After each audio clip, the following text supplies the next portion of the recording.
ठीक हो गया, नज़र आ रहा है अब? एक जी सेकंड। आ रहा है। आ रहा है? चलो ठीक है। अच्छा, आज हम कोशिश करते हैं कि ना इसकी बॉडी और हेयर फाइनल कर लें। फिर नेक्स्ट वीक हमारा सिर्फ इसको रीटोपोलॉजी और टेक्सचरिंग रह जाएगा, फिर ये करेक्टर कंप्लीट है। अच्छा, बॉडी बनाने का ना जो सबसे आसान तरीका है, जिसमें आपकी टोपोलॉजी भी अच्छी होगी, उसके बाद एनिमेशन रेडी भी होगा, डेफर्मेशन के लिए भी वो आइडियल होगा, वो होता है कि हम स्टार्ट, मैं आपको एक बेसिक स्ट्रक्चर दिखाता हूँ।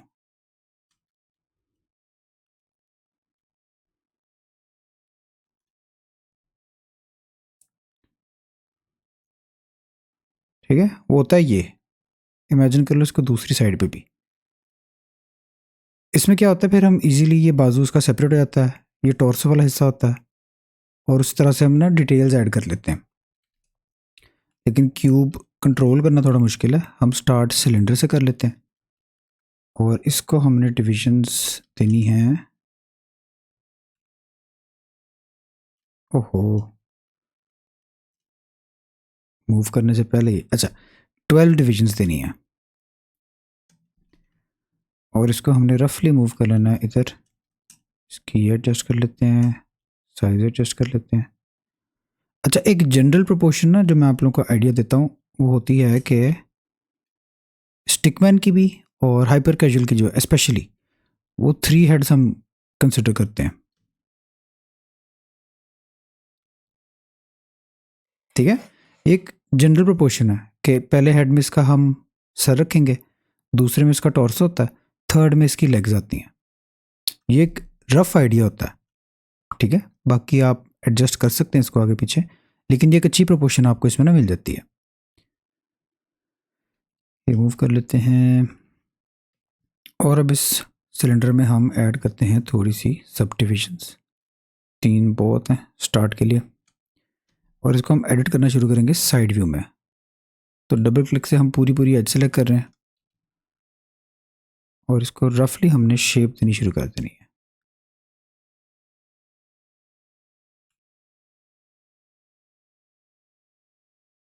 ठीक है, और एक चीज़ याद रखनी है, करेक्टर की बैक पे ना हमेशा आर्च होता है। मैं इसको भी ऑन कर लूँ, एक मिनट, ओके हो गया। अच्छा, बैक में ना हमेशा ऐसे स्लाइट आर्च होता है, और जो टोपोलॉजी होती है ना हमारे मेश की, वो इसको सपोर्ट भी करती है।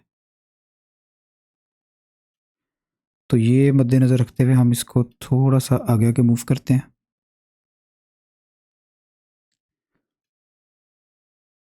और थोड़ी सी इसको स्लाइट रोटेशन भी दे देंगे तो कोई इशू नहीं है।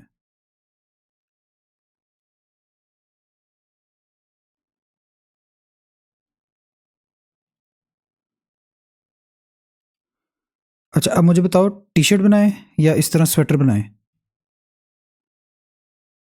सर्दी है। ठीक है, स्वेटर कर लेते हैं। ठीक है, तो ये हमने रफली बस एक बॉडी बनाई है इसकी। अच्छा, पर्सपेक्टिव में काम करने का ना बेनिफिट ये होता है कि आपके पास थोड़ी फ्लेक्सिबिलिटी होती है जी यूज़ करने की, क्योंकि वैसे अगर आप खाली जी यूज़ करें ना, तो वो प्रिडिक्टेबल नहीं होता। लेकिन जब हम इन साइड व्यूज़ में कर रहे होते हैं ना, तो फिर आप जी यूज़ करें, वो ऐसे ही है जैसे आपने स्नैप किया हुआ है। तो यहाँ पे हम इजीली इसको थोड़ा सा और आर्च दे देते हैं। अभी फोकल लेंथ 100 पे ही रखी हुई है ना? फोकल लेंथ 100 पे ही है। ठीक है। ठीक हो गया, ये सिंपली हमने एक शेप बना ली।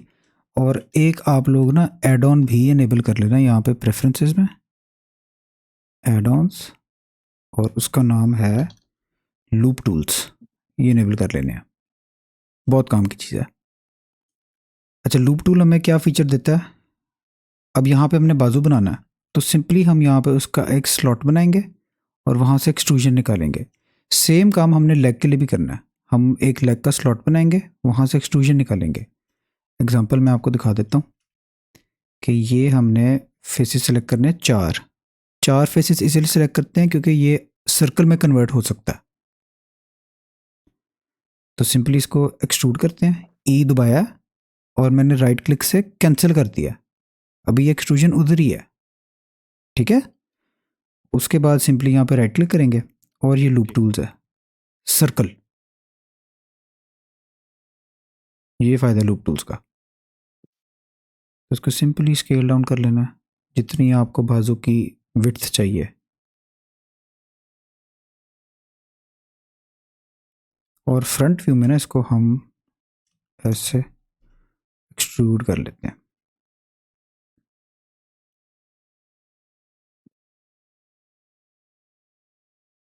ठीक है, अब यहाँ पे जब हम डिविजन्स डालेंगे ना, इसको बेवल भी करेंगे, तो अब देखें आपके शोल्डर वाले जॉइंट पे लग रही है। ये बहुत आइडियल है रिगिंग के लिए, ये बहुत अच्छे से डिफॉर्म होता है। ठीक है, ये डिटेल डाल देते हैं, इसको थोड़ा सा हम स्प्रेड आउट कर लेते हैं। स्नैपिंग ऑन है, हाँ स्नैपिंग ऑफ कर लेते हैं, ये हमने लास्ट लेसन में ऑन की थी। तो सिंपली इसको थोड़ा थोड़ा सा हम ऐसे बस फैन आउट कर रहे हैं।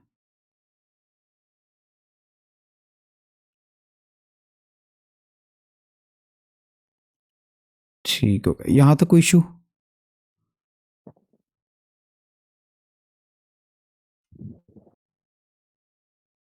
यहाँ तक कोई इशू? चलो ठीक है।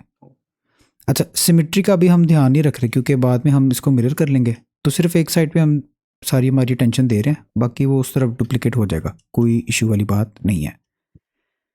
फिर अगर हम सिंपली यहाँ पे कंट्रोल आर के थ्रू एक डिवीजन डालें, वो एग्जैक्ट सेंटर में लगती है, इसको फ्लैट कर लेते हैं बस, और इसको भी हम बेवल कर लेते हैं। अच्छा, एक चीज़ जो आप लोगों ने ख्याल रखना है ना, वो ये है कि जहाँ पे भी जॉइंट आता है, जहाँ पे भी बोन आनी है, आपकी डेफर्मेशन होनी है, वहाँ पे एटलीस्ट भी 3 एज लूप्स होनी चाहिए। तो ये बहुत ज़रूरी पॉइंट है। बाकी मैं यहाँ पे सिर्फ इसलिए डाल रहा हूँ कि थोड़ा सा हम इवन डेंसिटी पे आ जाएं। अच्छा जी, ये हमने डिलीट कर देना है, ये हमें चाहिए ही नहीं। डिलीट इसका होल है, ये भी हम डिलीट कर देंगे।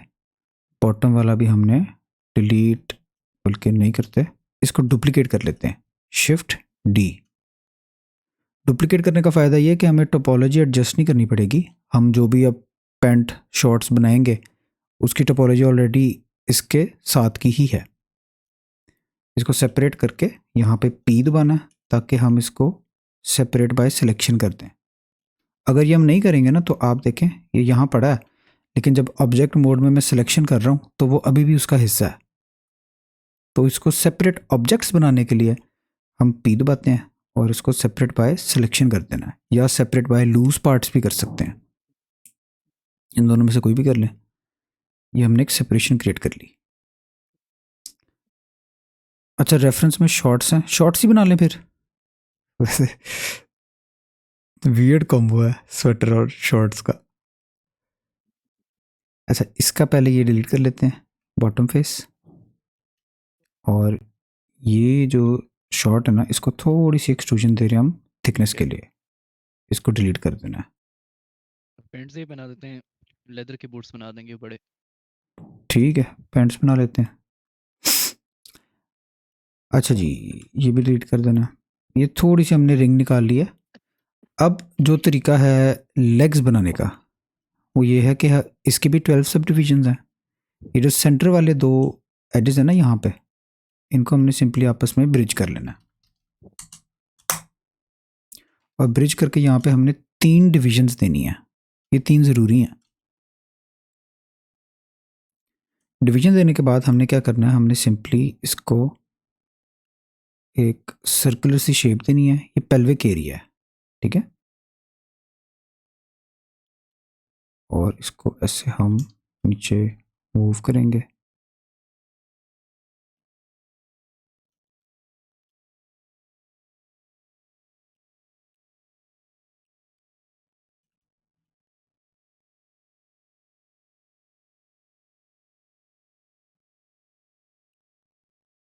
टांग से पहले पहले जब आपने उसका कॉपी लेके 3 लूप कट्स बीच में लगाए थे, आप कह रहे थे कि यहाँ ये बहुत इम्पोर्टेंट है, उसके आगे से आवाज़ नहीं आई। ओ अच्छा, चलो दोबारा बना लेते हैं। ठीक है, ये डुप्लीकेट कर लेंगे सिंपली, इसको सेपरेट कर लेना और इसको ये फेस नहीं बना हुआ इसमें, कोई मसला नहीं सिर्फ है, एजेस आ रही हम एडिस को एक्सट्रूड कर लेंगे। हैं। ठीक है। ज़रूरी ये था कि बस हमारे पास शेप इस तरह की कंसिस्टेंट हो। ठीक है, अब इसको सिंपली हमने ब्रिज कर लेना है और ये 3 एज लूप्स दे देनी है। अच्छा, इनको अब हमने पास पास कर लेना है। ये इसका पेल्विक एरिया जो होता है ना, वो हम बना रहे हैं।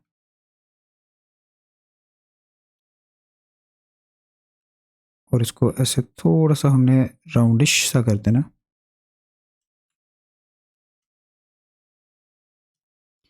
ये वाली ऊपर चली जाएंगी।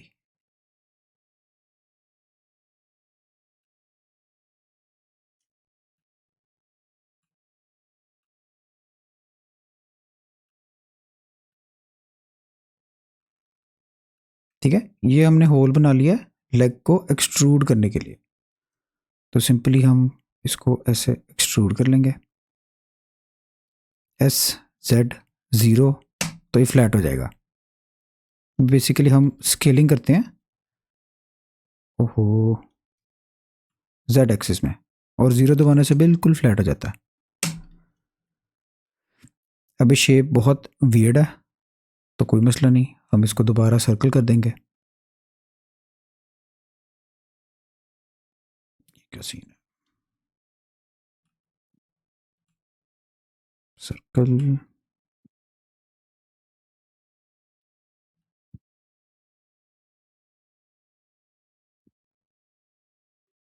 उसका ओरिजिन सेट नहीं है, शायद स्केल का इशू है। भाई ब्लेंडर धोखा दे रहा है। ओ, स्केल रीसेट करने से ये होता है। अप्लाई करके देख लेते हैं।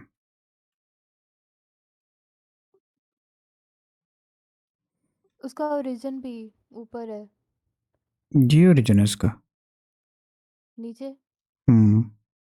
ओरिजिन से नहीं इशू होगा ये तो।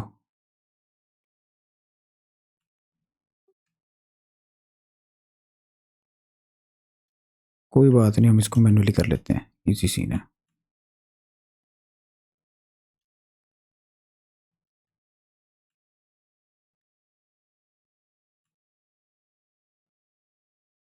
ठीक है, और ये देख रहे हैं यहाँ पे बहुत इनकन्सिस्टेंसी सी है एक, तो उसके लिए यहाँ पे कैच लूप डाल देते हैं बिल्कुल बॉटम में। और जब इसको हम जेड पे मूव करेंगे ना, तो ये सब कुछ टाइट करता जाएगा ऊपर। तो ये इजी एक फिक्स होता है।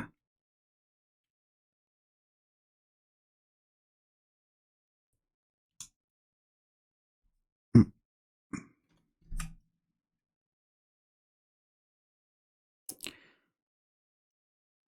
ये हाफ इसकी हम डिलीट कर लेते हैं। और अब सिंपली इसके बूट्स बनाने हैं। बूट्स आसान है। अच्छा, अभी मैं सिर्फ सिर्फ ब्लॉकआउट कर रहा हूँ, बाद में हम इनको फाइन ट्यून एडजस्ट कर सकते हैं। ठीक है, कोई ऐसी बात नहीं है।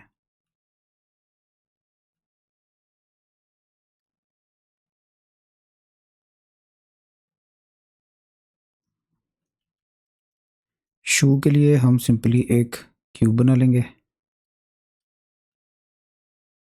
और आसान ये है कि हम इसकी सारी एडिटिंग जो है ना, वो करें हम सब डिवीजन में।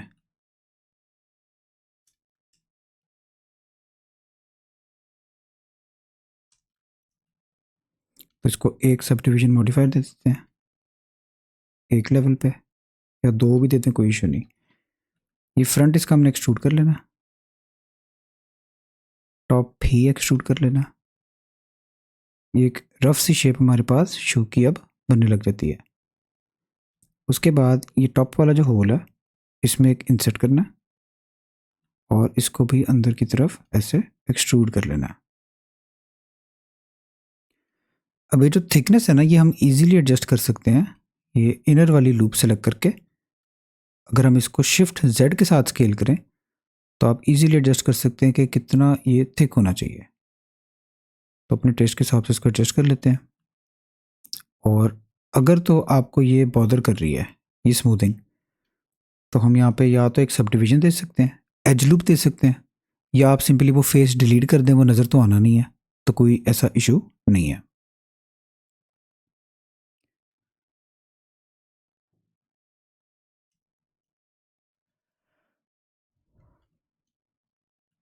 अच्छा, एक सब डिवीज़न हमने इस तरह भी देनी है ताकि शू को यहाँ से हम राउंड कर सकें। बाकी ये वाले जो फीचर्स हैं ना यहाँ पे, इनको भी आप स्मूथ कर सकते हैं।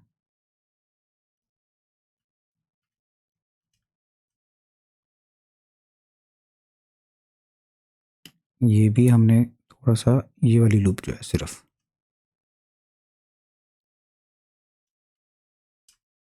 इसको भी राउंड कर लेना।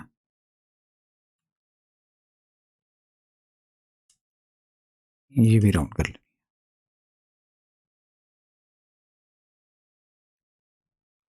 अच्छा, अगर इस शू में हम देखें और डिटेल तो बॉटम में ये है, या तो आप लोग इसको सेपरेटली बाहर मॉडल कर सकते हैं या फिर हम इसको सिंपली इतना सा ये लूप सेलेक्ट करके ना इसको एक्सट्रूड भी कर सकते हैं।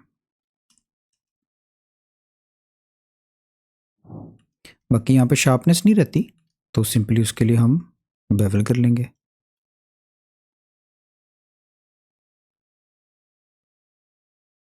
तो इजीली ये वाली डिटेल बन जाती है।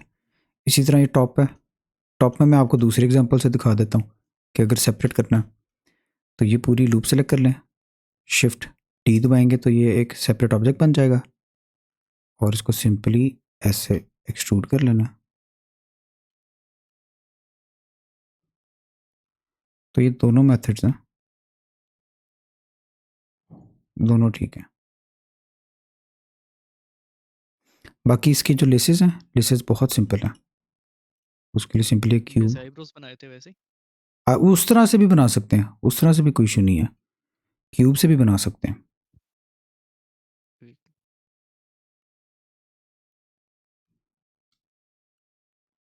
तो इसको हम लोग सिंपली ऐसे थोड़ा सा बारीक कर लेंगे। अपनी आसानी के लिए एक सब डिवीजन दे देते हैं और बीच में एक डिवीजन सिंपली और जेड नहीं वाई।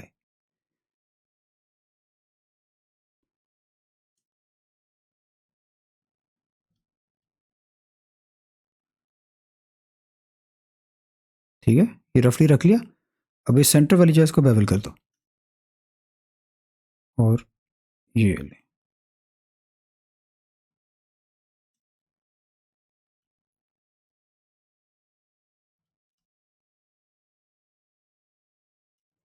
अच्छा, ये जो रिंग्स है ना ये ऑप्शनल है, बल्कि मेरे ख्याल यहाँ पे रिंग्स नहीं है।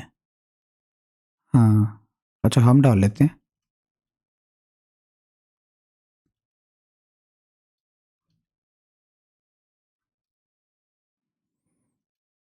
तो आसान तरीका ये है कि यहाँ पे हमारा कर्सर इधर मूव कर लें और इधर टॉरस क्रिएट कर लेते हैं।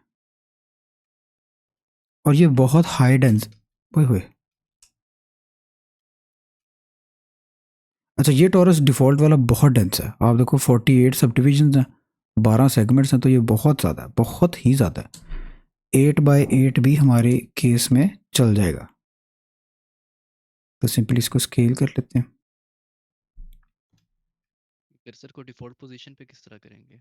डिफ़ॉल्ट पोजीशन पे मतलब नहीं, मतलब जो ब्लेंड स्टार्ट करते हैं जिस पोजीशन पे हुआ हुआ होता है, शिफ्ट ये जो 3D कर्सर एस होल्ड करना और ये कर्सर टू वर्ल्ड ओरिजिन ठीक है। हो गया। ठीक हो गया। बाकी ये अब स्केल डाउन कर लेते हैं, मूव कर लेते हैं। अच्छा, ये देख रहे हैं यहाँ पे ये अजीब सी शेप बन रही है, तो सिंपली ये ऐसा टाइट कर लेते हैं। हम्म,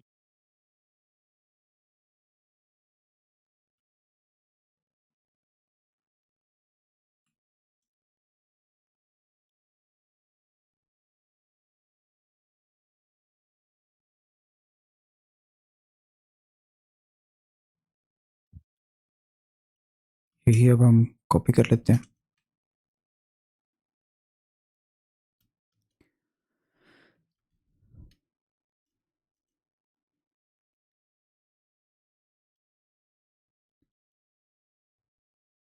यहाँ तो कोई कन्फ्यूजन, कोई मसला? नहीं। बेस्ट।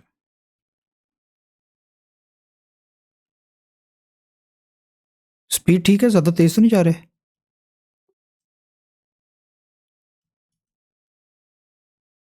ठीक है। ठीक।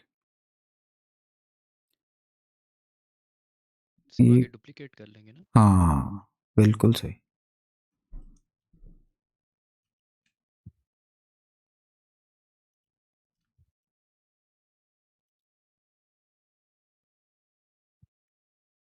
तो ज़्यादा एक्यूरेसी के लिए स्नैपिंग ऑन कर सकते हैं? क्या कर ये सकते हैं? फेसेस बनाते हुए स्नैपिंग। फेसेस बनाते हैं जैसे मतलब? वो आईब्रो, जब आपने आईब्रोज बनाए थे तो वो हम्म। सरफेस के ऊपर ही स्नैप कर रहे थे। हम्म।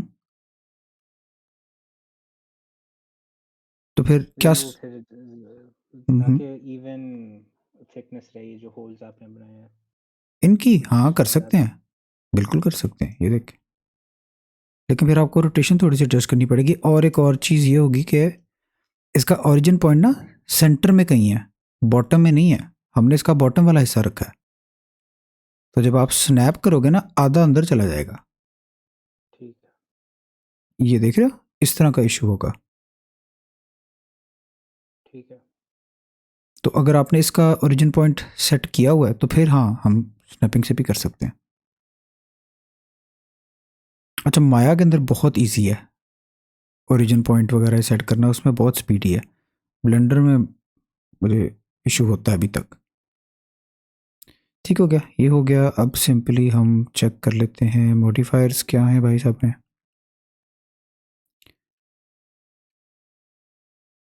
अच्छा, मॉडिफायर्स ना बस कंसिस्टेंट होने ज़रूरी हैं। देखें सब में 1 1 1 डिवीजन है, वो इसलिए क्योंकि हमने इसको कंबाइन कर देना। और ये देखो, ये वही इशू है। ज़ीरो किस पे है?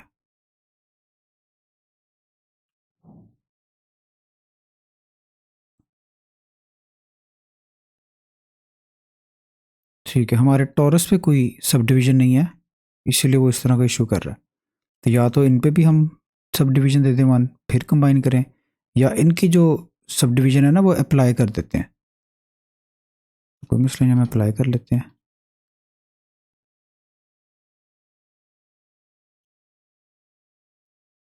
अब कंबाइन करते हैं, तो अब ओके। अच्छा, एक चीज़ और हमने ख्याल रखनी कि ये सेंटर लाइन के ऊपर ना आ रहा हो, क्योंकि बाद में दूसरा जूता हमने मिरर करना है, वो ओवरलैप ना करें एक दूसरे को।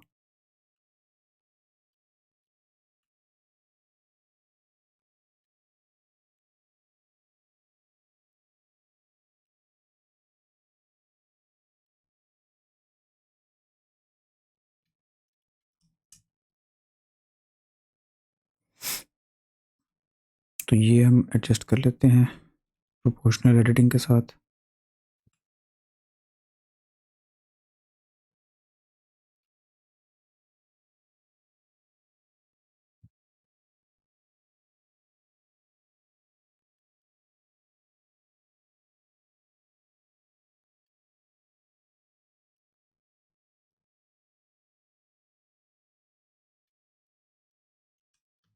अच्छा, मैं पूरी लेग जो है ना इसको एडजस्ट कर रहा हूँ, थोड़ा सा राइट में मूव कर रहा हूँ, ताकि हमारे पास बीच में स्पेस क्रिएट हो सके।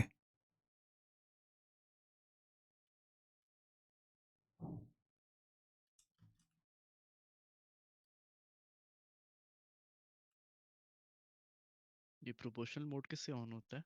ओ से, ये आइकॉन है, ठीक है। ये अब इनेबल्ड है, अच्छा ठीक है अब यार। डिसेबल्ड है।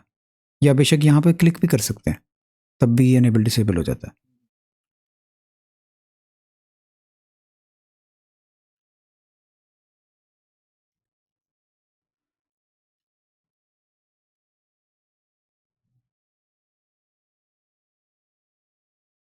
मैं ना बस पेंट के लिहाज से ऊपर इसकी शर्ट भी एडजस्ट कर रहा हूँ।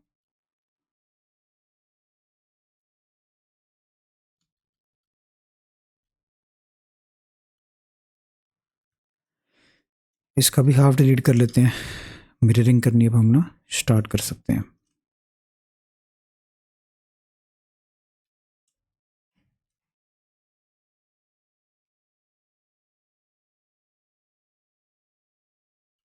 बाकी इन दो को सिलेक्ट करके इसको लास्ट में सिलेक्ट करके इसके मॉडिफायर्स हम इन पे भी कॉपी कर लेंगे।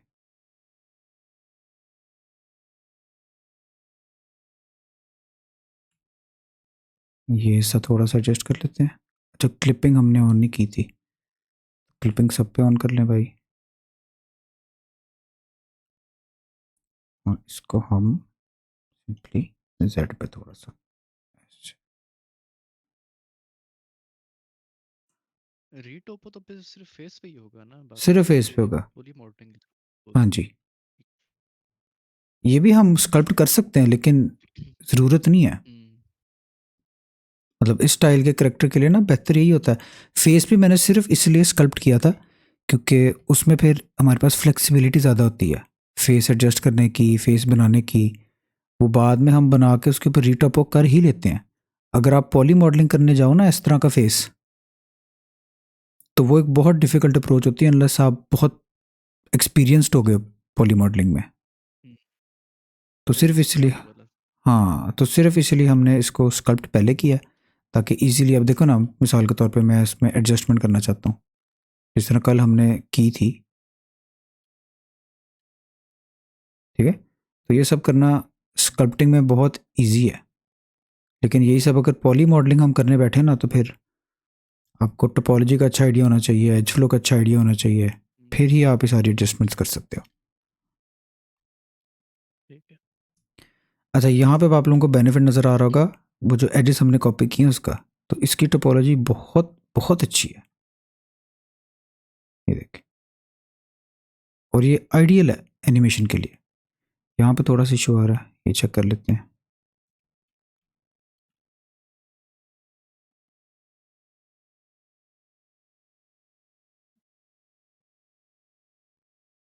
ये मीन एजेस को ज्वाइन नहीं कर सकते हैं ना, ये ज्वाइन हो फेस रहे हैं, क्रिएट कर। इसलिए हमने क्लिपिंग की थी। अच्छा अच्छा, ठीक मिरर है। में ना दो सेटिंग लाजमी करनी है, एक क्लिपिंग एक मर्ज। मर्ज से क्या होता है कि जो जब ये वर्टेक्स पास आ जाते हैं ना तो ये ऑटोमेटिकली कंबाइन हो जाएंगे। और क्लिपिंग से ये होता है कि ये उनको जाने नहीं देता दूसरी तरफ। अभी देख रहे, जा रहा है, सही है। हो गया। हम्म। जब क्लिपिंग ऑन हो जाती है ना फिर नहीं आप कर सकते, वो सेंटर में रुक अच्छा, जाएगा। ठीक है।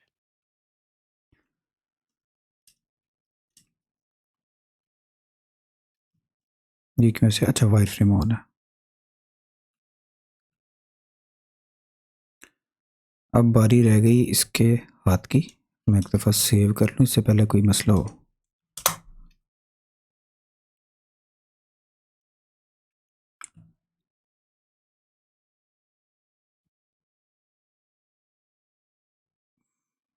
ठीक है। अच्छा, मुझे याद है मैंने आप लोगों को कहा था मैं आपको स्केचिंग का एक तरीका बताऊंगा, वो भी हम कवर कर लेते हैं इसमें। अच्छा, हाथ का सीन जो है ना, हाथ का सीन ये है कि स्कल्प्ट करना है तो कर सकते हैं, लेकिन मॉडलिंग में ना इसकी बहुत सिंपल सिंपल एक अप्रोच है जिसके थ्रू एक बड़ा डिसेंट हाथ हम इजीली मॉडल कर सकते हैं। तो उसके लिए मैं कर्सर यहाँ मूव कर रहा हूँ और इधर सिंपली एक क्यूब क्रिएट कर लेना है।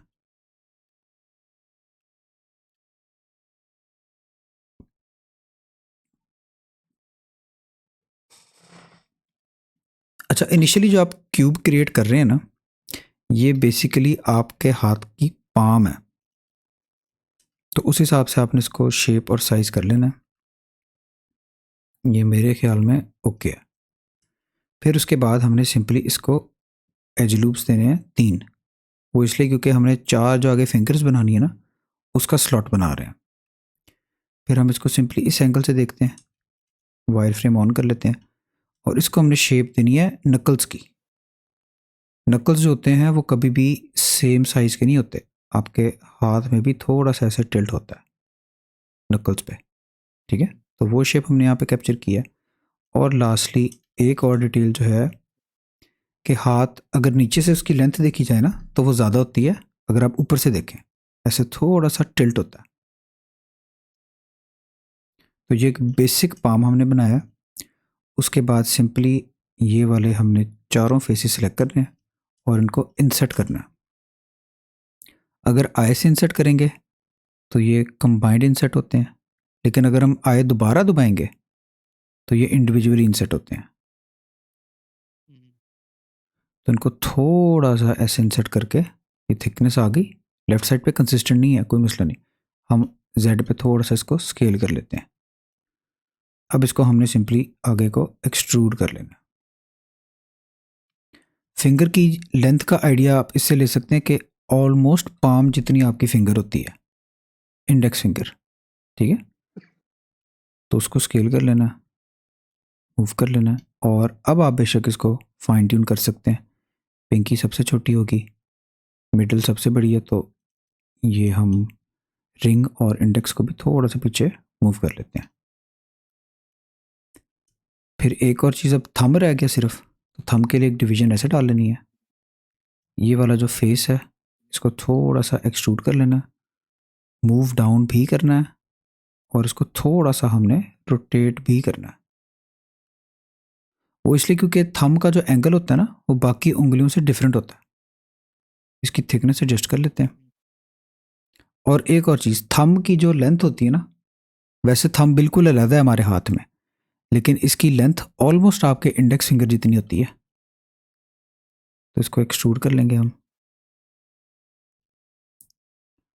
मेरे ख्याल वाई वाई दबाने से उसके एंगल पे भी मूव होता है।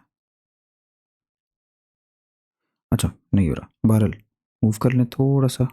और ये एंगल देख रहे हैं इसका, ये एंगल बड़ा ज़रूरी है थंब का। तो ये एक इजी हाथ बनाने का मेथड है।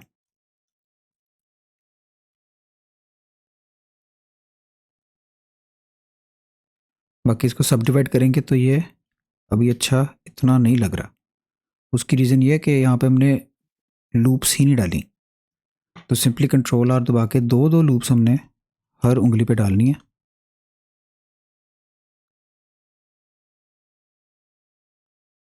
और थंब पे सिर्फ एक, ठीक है। और ये जब लूप्स डाली है ना हमने, सिंपली इनको सिलेक्ट कर लेना है। और जैसे हमने डिस्कस किया है कि जहाँ पे भी जॉइंट है वहाँ पे एट लीस्ट भी 3 एज लूप्स होनी चाहिए। तो उसको बेवल कर लेंगे और एक दफ़ा स्क्रॉल अप कर लेंगे।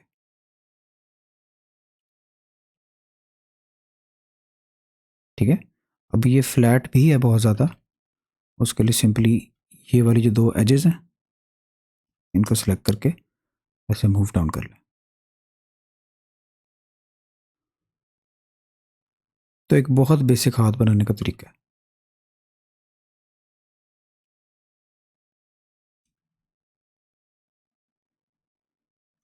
इसको स्कल्प्ट मोड में जाके मूव ब्रश से एडजस्ट कर सकते हैं ना? कर इसमें सकते इशू हैं। तो नहीं आएगा? इशू बस इतना आएगा कि आपके पास जितनी यहाँ पे टोपोलॉजी है ना, हम्म, उसी हिसाब से वो मूव होगा। हम्म, स्कल्पटिंग करते इशू ये होता है कि हम वॉक्सल के साथ प्ले कर रहे होते हैं ना स्कल्पटिंग में, तो उसके बाद हमें पूरा हाथ रीटोपोलोजाइज करना पड़ेगा। वो बहुत लेंथी प्रोसेस है। ठीक है। इधर प्रॉपर प्रॉपर हाँ, लूप मैं समझ बनाना, गया हूँ। उनको कनेक्ट करना, हम्म, फिर उसकी टोपोलॉजी डिफाइन करना। ये टोपोलॉजी जो है ये बहुत अच्छी है हाथ के लिए। बाकी सिंपली अब एक चीज़ रह गई, इसकी रिस्ट बनानी। तो उसके लिए हमने जो 4 इनिशियली फेसेस बनाए थे ना हमने, जिनसे हमने फिंगर्स बनाई हैं, उन्हीं को हमने थोड़ा सा एक्सट्रूड कर लेना है। और हमारे पास लूप टूल्स में सर्कल है, सर्कल यूज़ कर लेना है, स्केल डाउन कर लेना है और सिंपली इसको एक्सट्रूड कर लेना है। बाकी ये हिस्सा जो है यहाँ पे एक एज लूप डाल देनी है, इधर भी एक एज लूप ऐसे रिस्ट के पास डाल देनी है। ये भी आप गोल कर सकते हैं थोड़ा सा।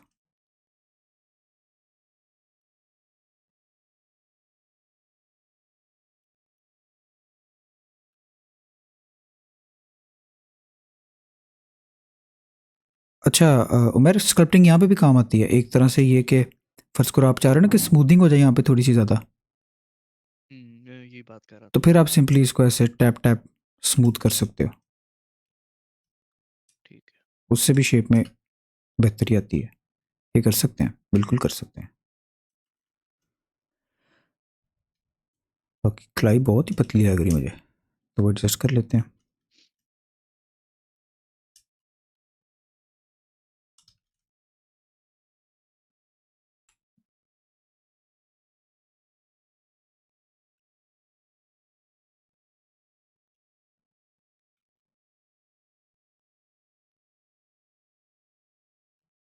आर्म लेंथ भी हेड की जितनी होगी। हेड की जितनी नहीं, आर्म लेंथ का हिसाब ये होता है कि जब हाथ ऐसे सीधा होगा ना तो अच्छा। वो ऑलमोस्ट नी तक होता है, वो इमेजिन करना पड़ेगा थोड़ा सा। हम्म। लेकिन एक जो रियलिस्टिक बॉडी अप्रोच होती है ना, वो जितनी आपकी बॉडी की हाइट है ना उतनी ही आपकी बॉडी की आर्म जब स्प्रेड होते हैं उतनी विड्थ होती है।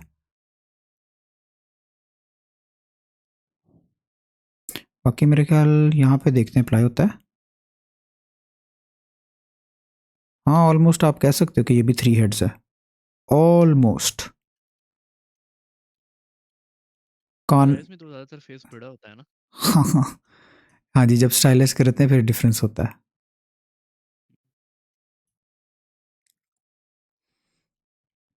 बाकी स्वेटर रह गया भाई, स्वेटर इजी है यहाँ पे। अच्छा बेशक ये हम अब अप्लाई कर सकते हैं, ताकि यहाँ पे हम सिंपली एक लूप एक्सट्रूड कर लें। एक्सट्रूड किया, स्केल किया, थोड़ा सा मूव अप किया, इसको दोबारा एक्सट्रूड किया। और अब एक तरीका ये कि आप इसको ऐसे बना सकते हैं। टर्टल नेक की तरह। हाँ टर्टल नेक की तरह ये बना सकते हैं, या अक्सर लोग इस तरह भी कर लेते हैं कि ये ना इसको सिंपली ऐसे एक्सट्रूड करके स्केल कर लिया, ये भी ठीक है। तो दोनों ठीक है, इस तरह से हम कर लेते हैं।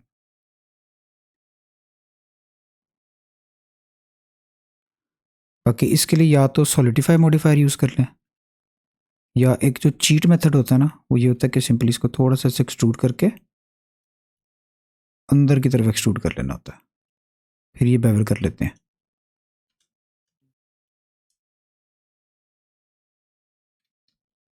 सॉलिडिफाई में तो पॉली काउंट ज़्यादा हो जाता है ना हर तरफ से। हाँ सॉलिडिफाई में ओवरऑल इसमें थिकनेस आती है पूरे मॉडल में। हम्म, नहीं ये बेहतर है उसमें। वो रिगिंग में की दफा मसला आ जाता है, मेश को लाइट कर रही होती है। हाँ रिगिंग में बहुत इशू होता है।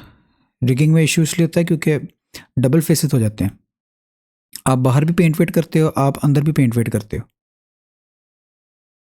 उसका फ़ायदा नहीं होता वैसे। सॉलिडिफाई आप कर सकते हैं, लेकिन सॉलिडिफाई जब आपने क्लॉथ में थिकनेस देनी है ना वो हमेशा एंड प्रोसेस है।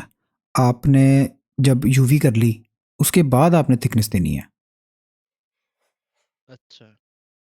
ये लाजमी है। वरना क्या होता है कि आप यूवी करने बैठते हो तो आपने बाहर कट लगा दी, अंदर कट ही नहीं है, हम्म। ये होता है। ये थोड़ा सा स्केल कर लेते हैं।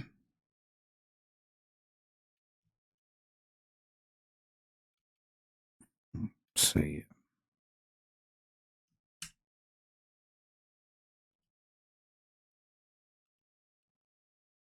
ठीक है, तो अब ये ओके लग रहा है। हाथ हम सिंपली दूसरी तरफ मिरर कर लेंगे।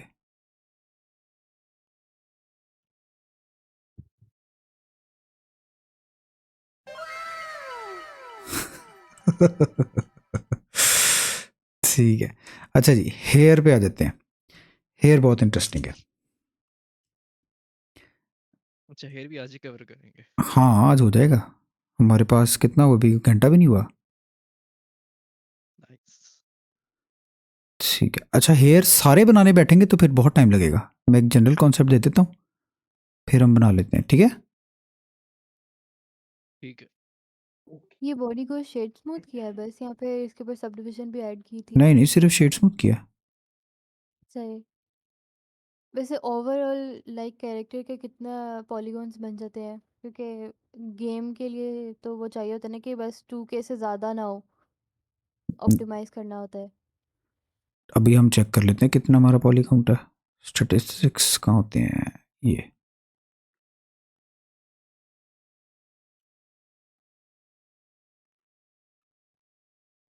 अच्छा ब्लेंडर ऐसे नहीं दिखाता कि इसके स्पेसिफिक कितने हैं। ये नहीं ओवरऑल नहीं। दिखाता है अ, मेरे ख्याल में बस overall इनको दिखाता आइसोलेट करके चेक कर लें, उसमें भी स्टैटिस्टिक्स में आ जाता है।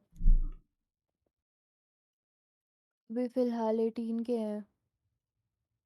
18 के एजेस, ठीक है। एक minute, sub division levels. Size total 2K कहते हैं होने चाहिए आपके।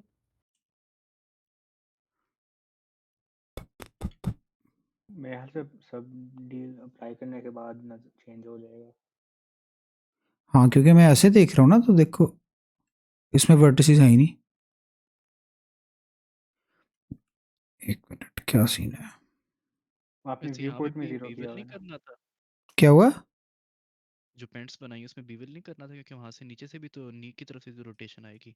हाँ बिल्कुल, वहाँ पे बेवल करना है, बिल्कुल सही कह रहे हो,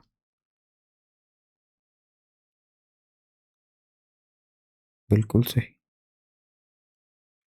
यार ये ऑब्जेक्ट व्यूअर इसमें चेंज हो रहा है, देखो इधर 110 है सिर्फ, यहाँ पे चेंज हो जाता है। वो इंडिविजुअली दिखाता है मेरे ख्याल में आपने एडिट मोड मिरर पे, भी जो अप्लाई मैं शायद नहीं किया, इसलिए मिरर मॉडिफायर भी है। अच्छा मुझे ब्लेंडर करना इतना सही आइडिया, अच्छा ये हाथ की वजह से होगा, हाथ में 2 डिवीजन हैं, ये देखो ऑलमोस्ट 2K है।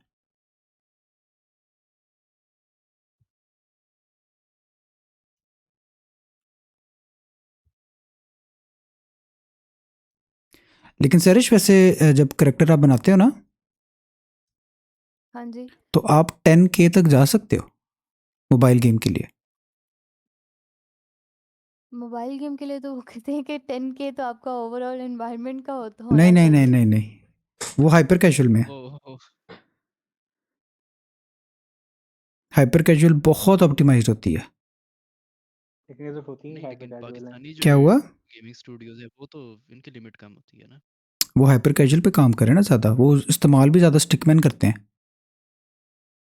हम्म, जब आपने फेशियल फीचर्स वगैरह बनाने, अभी तो हमने हेयर बनाने हैं, हेयर बहुत डेंस होगा, वो तो हमेशा डेंस होगा, अनलेस आप वो कर रहे हो, हेयर कार्ड्स यूज़ कर रहे हो। हेयर कार्ड्स भी वैसे ठीक होते हैं। हाँ हेयर कार्ड्स भी ठीक होते हैं। इधर ज़्यादा है, इधर ज़्यादा है फेसेस, इसमें शायद ज़्यादा दे दी हमने।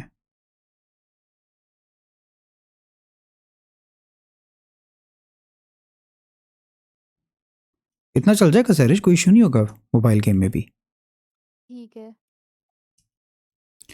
फेस बहुत डेंस हमारा, इसको हम एडजस्ट करेंगे, एज लॉन्ग एज 10K तक भी है ना, कोई इशू नहीं होता।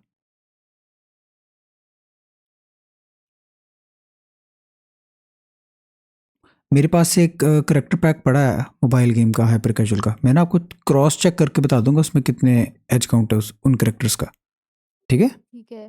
हाँ सही है। अच्छा जी, हेयर। अच्छा हेयर के लिए ना हम यूज़ करते हैं कर्व्स, कर्व्स के थ्रू आपको इस तरह का इफेक्ट, बड़ा प्यारा प्यारा हेयर मिलते हैं। तो उसका 2 स्टेप प्रोसेस होता है। एक कर्व हम बनाते हैं जो कि उसका पाथ होगा, उसका फ्लो डिसाइड करेगा, और एक कर्व हम बनाते हैं जो उसकी शेप डिसाइड करेगा। तो उसके लिए सर्कल बनाते हैं, और इसको टॉप व्यू में हमने एडजस्ट करना है। अच्छा यहाँ पे अगर आपको बीच में ज़्यादा डिविजन्स चाहिए ना, ज़्यादा डॉट्स चाहिए कंट्रोल करने के लिए, पेन टूल इस्तेमाल किया है किसी ने फोटोशॉप में? किया हुआ है। उससे दोस्ती है? बस ठीक है। फिर ये भी बस ठीक ही होगा, क्योंकि इसमें भी वही प्रिंसिपल्स यूज होते हैं पेन टूल वाले। अब इसके बीच में अगर हमें कंट्रोल पॉइंट चाहिए ना, तो सिंपली इसको सिलेक्ट करके यहाँ पे सब डिवाइड लिख देना, तो इस तरह हमारे पास एक डिवीजन एक्स्ट्रा आ जाती है। अच्छा ये अब हम जो बना रहे हैं ना, आपको थोड़ा सा इमेजिन करना पड़ेगा कि ये आप बना रहे हो बालों का फ्रंट फ्रंट व्यू है, और ये सा जो है ये टॉप उसका से ना। बैक व्यू है। हाँ अच्छा मैं समझ गया हूँ। ठीक ठीक है। है, इस तरह आपने बाल की डिटेल बनानी है, हम इसमें और भी डिटेल्स डाल सकते हैं ना, ज़्यादा जितनी मर्जी, बाल के बीच में। ठीक है। लेकिन वो फिर ऑब्वियसली उतना ज़्यादा डेंस होता जाएगा। अगर तो बिल्कुल फ्लैट चाहिए तो फिर ये भी डिलीट कर देने हमने, सिर्फ इस तरह का गोल बना लेना। हम्म। तो अभी तो हम स्टाइलिश करेक्टर बना रहे हैं, कोई इशू नहीं है। अच्छा ये अब हमने बना ली हेयर की शेप, ठीक हो गया। और ये अब हमने बनाया हेयर का फ्लो, उसका पाथ। तो पाथ आपने सेलेक्ट करना है, फ्लो सेलेक्ट करना है, और यहाँ पे कर्व प्रॉपर्टीज़ में जाके ना, इधर हमने ज्योमेट्री में जाना है, ऑब्जेक्ट में जाना है, और ये वाली कर्व सेलेक्ट कर लेनी है जो हमारी शेप है। ठीक हो गया। अब इस हेयर स्ट्रैंड की वही शेप है जो हमने यहाँ पे बनाई है। आपने मज़ीद डिटेल डालनी है तो वो भी डाल सकते हैं। Can you please repeat it, मुझे नहीं समझ आई है। कौन सा वाला पार्ट? शुरू से पेन टूल समथिंग समथिंग यहाँ यहाँ से किस सर्कल से? वो जब कर्व बनाया है, व्हाटएवर जो शेप बनाई है नीचे। ठीक है, वहाँ से रिपीट कर लेते हैं, कोई मसला नहीं। अगर कर्व्स के मेथड से हेयर बनाने हैं ना तो उसके 2 स्टेप्स हैं। पहला स्टेप होता है कि हमने पाथ बनाना होता है। ठीक है, ये जो लाइन है ये डिसाइड करेगी आपके हेयर का फ्लो कैसा होगा। ठीक हो गया, ये उसका रूट है।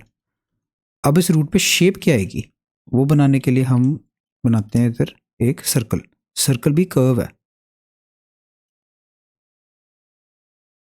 इसको जब आप टॉप व्यू में एडिट करेंगे ना तो आपने इमेजिन करना है कि ये आपके बाल का फ्रंट है। अगर आप फ्रंट से कंफ्यूज हो रहे हैं ना तो फिर थोड़ा सा टाइम दो, मैं इसको एडिट करके दिखाता हूँ। अगर इसके बीच में हमें मज़ीद कंट्रोल पॉइंट्स चाहिए, जिस तरह ये कंट्रोल पॉइंट है, ये कंट्रोल पॉइंट है, इसके थ्रू हम इसकी शेप एडजस्ट करते हैं। ये काम ऐसे ही करता है जिस तरह आपका फोटोशॉप का पेन टूल होता है। ठीक है, तो इसके बीच में हम पॉइंट्स क्रिएट कर लेते हैं। तो 2 डॉट्स सेलेक्ट करने होते हैं और यहाँ पे सर्च में हमने सब डिवाइड लिखना है, हमें एडिशनल पॉइंट मिल जाता है। इसी तरह यहाँ पे चाहिए, इसको भी सब डिवाइड। फिर सिंपली इसको हम शेप देंगे।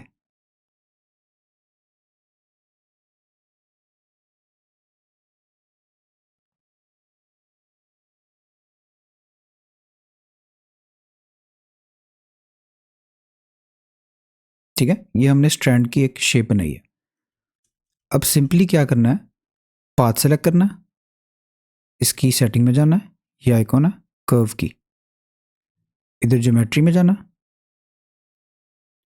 यहाँ पे बेवल में पहले राउंड होता है लेकिन हमने इसको ऑब्जेक्ट करना है क्योंकि हमने ये सिलेक्ट करना है। तो सिंपली आई ड्रॉप से हमने इसको सिलेक्ट कर लेना है। अब मैं आज आपको कह रहा था कि ये बाल का आपका फ्रंट है।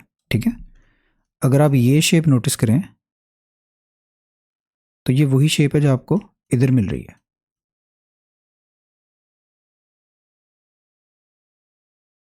अब क्लियर है? अब तो नहीं कोई कंफ्यूजन? क्लियर है, क्लियर है, थैंक यू। ठीक, कोई मसला नहीं। अच्छा, अब ये पाथ का बेनिफिट क्या होता है? अच्छा, एक और चीज़ आपने सेटिंग यहाँ पे करनी है, लाजमी फिल कैप्स। ठीक है, फिल कैप्स करेंगे तो ये जो बीच में ट्यूब है फिलहाल ये ख़त्म हो जाएगा। ठीक है, ये सॉलिड ऑब्जेक्ट बन जाएगा। अच्छा, पाथ के कंट्रोल करने का तरीका क्या है? ठीक है, ये मूव करेंगे तो सिंपली ऊपर उसकी शेप एडजस्ट होगी। एक चीज़ मैं देखना चाह रहा हूँ कि क्या सीन है, ये पाथ के ऊपर क्यों है? अच्छा, इसका ओरिजिन पॉइंट ही सेंटर में है, तो हम सेट कर लेते हैं सेट ओरिजिन। ठीक है, अब ये पाथ के सेंटर में है। आप ये पॉइंट्स मूव करेंगे तो सिंपली आप बाल का जो फ्लो है, बाल की जो शेप है वो एडजस्ट कर रहे हैं। अगर आप एक पॉइंट सेलेक्ट करके कंट्रोल टी दबा के ड्रैग करेंगे या रोटेट करेंगे तो आप बाल का ट्विस्ट एडजस्ट कर सकते हैं। ये मल्टीपल पॉइंट्स के साथ भी हम ऐसे ट्विस्ट कर सकते हैं बाल को। और अगर इंडिविजुअल पॉइंट स्केल करना है तो यहाँ पे एस नहीं, यहाँ पे ऑल्ट एस यूज़ होता है, तो इसके थ्रू हम स्केल कर सकते हैं। तो जनरल अप्रोच यही होती है कि हम इसको एक स्ट्रैंड की शेप दें, ठीक है, जिसके एंड्स छोटे होंगे और सेंटर में थोड़ा वॉल्यूम इसका ज़्यादा होगा। और बाल बनाने की जो अप्रोच होती है ना, बाल ड्रॉ किए हैं कभी किसी ने? ड्राइंग करते हैं आप लोग? यस। ठीक है, यस। वो एक रूट से स्टार्ट होते हैं बाल और वहाँ से हम लोग एक फ्लो डिसाइड करते हैं, ऐसे ही है। 3D में भी हमने यही अप्रोच यूज़ करनी है। एक रूट डिसाइड करेंगे और वहाँ से हमारे स्ट्रैंड जो हैं फैलने शुरू होंगे। तो उसके लिए ये अब हमने एक स्ट्रैंड बना लिया, इसको सिंपली मूव करते हैं। ठीक है, और यहाँ से अब हमने इसको शेप देनी शुरू कर देनी है।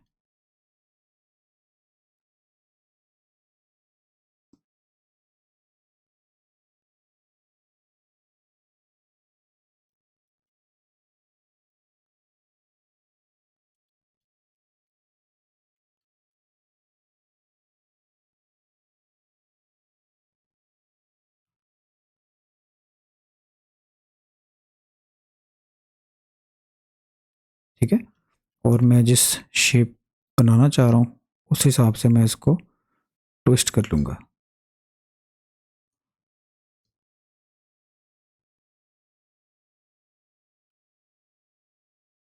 बाद में इसी को डुप्लीकेट करेंगे ना, बाकी हेयर स्टैंड्स जो होंगे। बिल्कुल ऐसे ही है।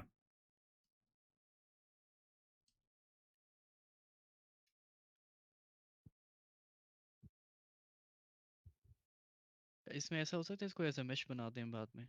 यही करेंगे बाद में, क्योंकि ठीक है। कर्व जो होती है ना इसकी इंफॉर्मेशन इन्फिनिट होती है ऑलमोस्ट। आप जितना चाहे इसको रिफाइन कर सकते हो। जब आपने एक्सपोर्ट करना है मॉडल FBX में तो कर्व नहीं एक्सपोर्ट होता, फिर हमें मैश एक्सपोर्ट करना पड़ता है। हाँ ठीक है। ठीक है, तो इस तरह एक स्ट्रैंड बना लिया। अच्छा, एक तरीका तो ये है कि इसको डुप्लीकेट करके ना हम बाकी हेयर बनाई जाएं। फिर एक तरीका ये भी होता है कि मैं एक पाथ बना लेता हूँ।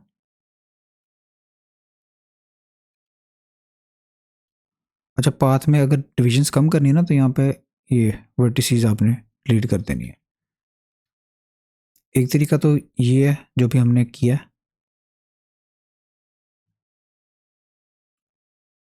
दूसरा तरीका ये होता है कि हम एक पाथ बना लें।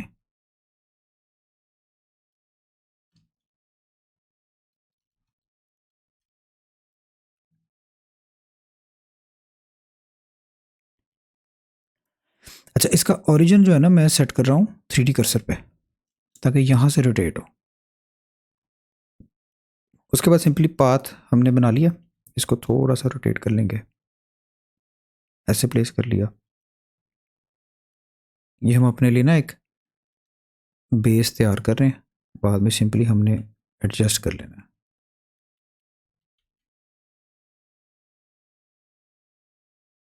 एक तरह से इसमें जो फाइबर मैश है, पता नहीं क्या नाम है उसका, हेयर स्टैंड्स, वो भी इसी तरह इसी को फॉलो ही कर रहा होता है एक तरह से।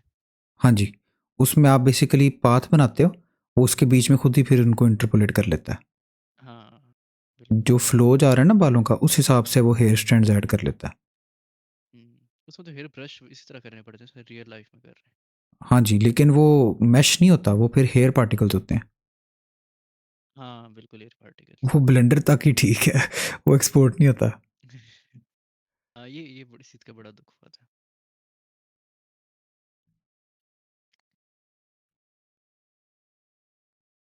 ठीक है, ये अब हमने बना लिया। अब सिंपली क्या करना है, इधर ऑब्जेक्ट सेलेक्ट, और किधर गया ये,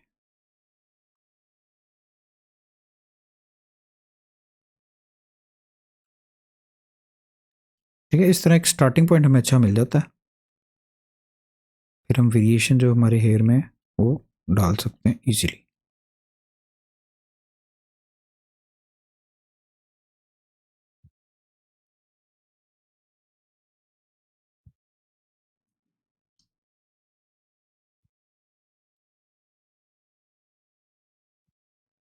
अच्छा, हेयर में एक चीज़ याद रखनी है, ओवरलैपिंग होती है, ऑब्वियसली होगी, कभी भी ये परफेक्ट नहीं होगा, लेकिन हम कोशिश ये पूरी करते हैं कि ऑब्वियस ना हो। ये जरूरी है कि हर स्ट्रैंड का शेप सेम हो? नहीं, आप डिफरेंट डिफरेंट भी बना सकते हैं शेप्स, कोई इशू नहीं है। बल्कि वेरिएंस जो होती है ना अच्छी होती है। हेयर में मैं यही आगे डिस्कस करने लगा था कि कुछ स्ट्रैंड्स आप बड़े बनाएं, कुछ स्ट्रैंड्स छोटे बनाएं। मेन पहले ये होता है कि हम ब्लॉकआउट कर लेते हैं बड़े बड़े स्ट्रैंड्स के साथ। ठीक है, उसके बाद देख रहे हो ये एक फ्लो बना हुआ है, तो हम क्या करते हैं, ये वाला स्ट्रैंड कॉपी करते हैं, इसके बाल छोटे करते हैं, पतले करते हैं, और थोड़ा सा इसको हमने पैटर्न को ना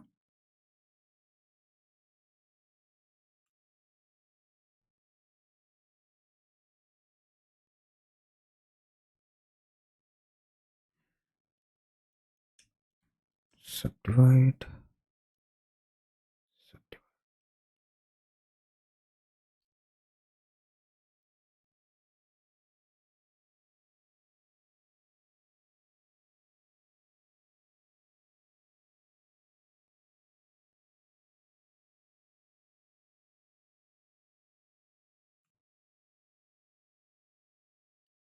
ठीक है, एक आध वाला आप ऐसे अगेंस्ट भी बना सकते हो। मतलब मिसाल के तौर पे अगर ये रेफरेंस देखें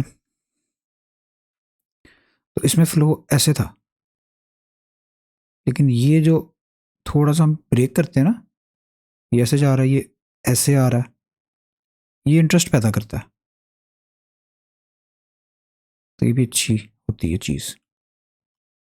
ये एक स्ट्रैंड है मिसाल के तौर पे, इसको डुप्लीकेट करते हैं।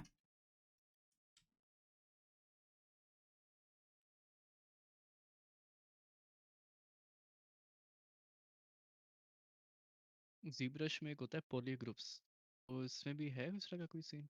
उससे क्या होता है? उसके अंदर मैश के अंदर ही अलग मैश बनी होती है, डिफरेंट कलर्स में वो शो हो रही होती है, उनको हम अलग से पुल आउट कर सकते हैं। दूसरा एक स्ट्रैंड बनाया उसके अंदर पहले से बाकी भी छोटे छोटे स्ट्रैंड्स मौजूद होते हैं। अच्छा, नहीं मुझे नहीं आइडिया। ठीक है, इस तरह से हमने स्ट्रैंड्स बना लेने हैं।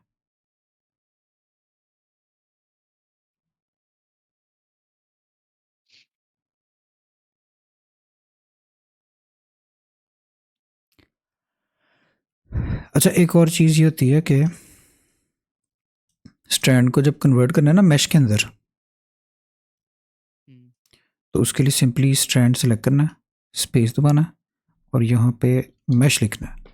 तो ये ऑब्जेक्ट कन्वर्ट मैश, ये वाली ऑप्शन है ना, ये सेलेक्ट करनी है। ठीक है। ये एक स्ट्रैंड आ गया जी।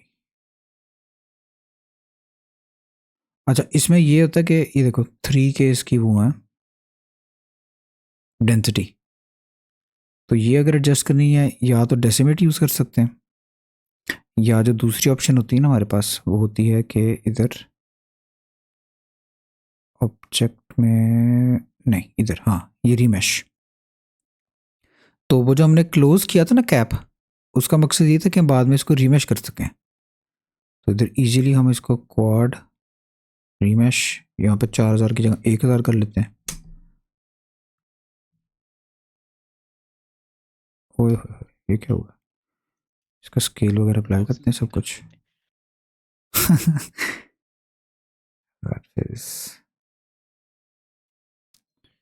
नहीं यार, ऐसे होना तो नहीं चाहिए।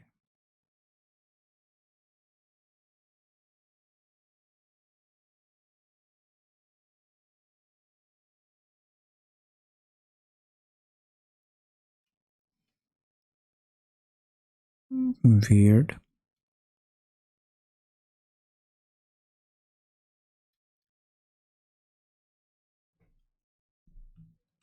मैंने वर्कशॉप से पहले दोबारा कंफर्म किया था, ट्राई किया था, काम करता है। कोड्स इशू,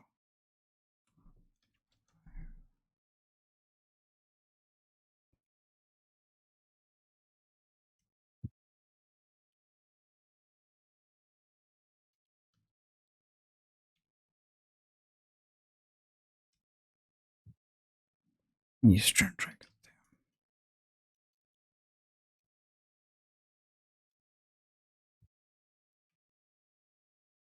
इनका ओरिजिन भी सेट करके देख लें। हैं, वो भी कर लेते हैं।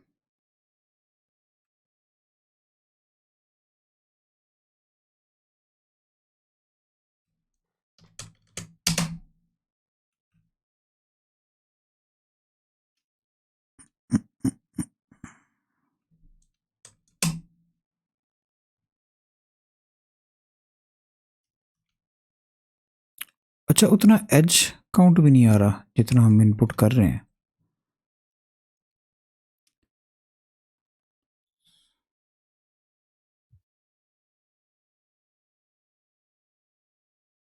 थोड़ा ज़्यादा करके देख लें। डबल करके देख लेते हैं।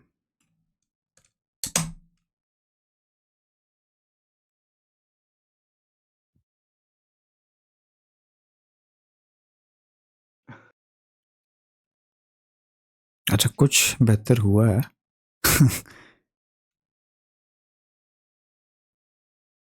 डेसिमेट ही ट्राई कर लेते हैं फिर। डेसिमेट की ना ज्योमेट्री बहुत गंदी बनती है। जो रीमेश वाली टोपोलॉजी है ना, वो बाद में अगर आप बोन भी ऐड करोगे ना हेयर में तो वो काम करता है। डेसिमेट काम कर जाएगा लेकिन उसकी टोपोलॉजी बहुत गंदी होती है।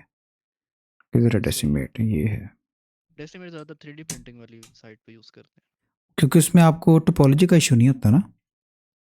हाँ ये देखो, इस हिस्से में काम कर गया, 820 है तो बहुत ठीक है।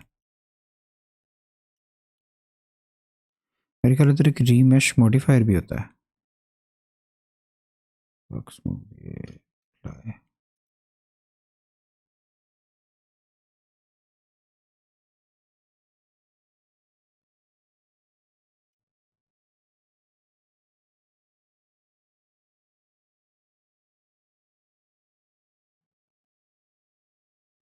नहीं भाई, आज ब्लेंडर ने कसम खाई तंग करेगा। रीमेश दोबारा ट्राई कर लेते हैं।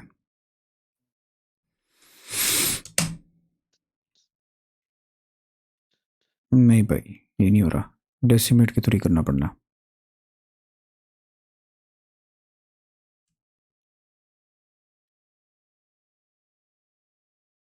ठीक है, अच्छा हेयर पूरे करें पूरे स्कैल्प पे।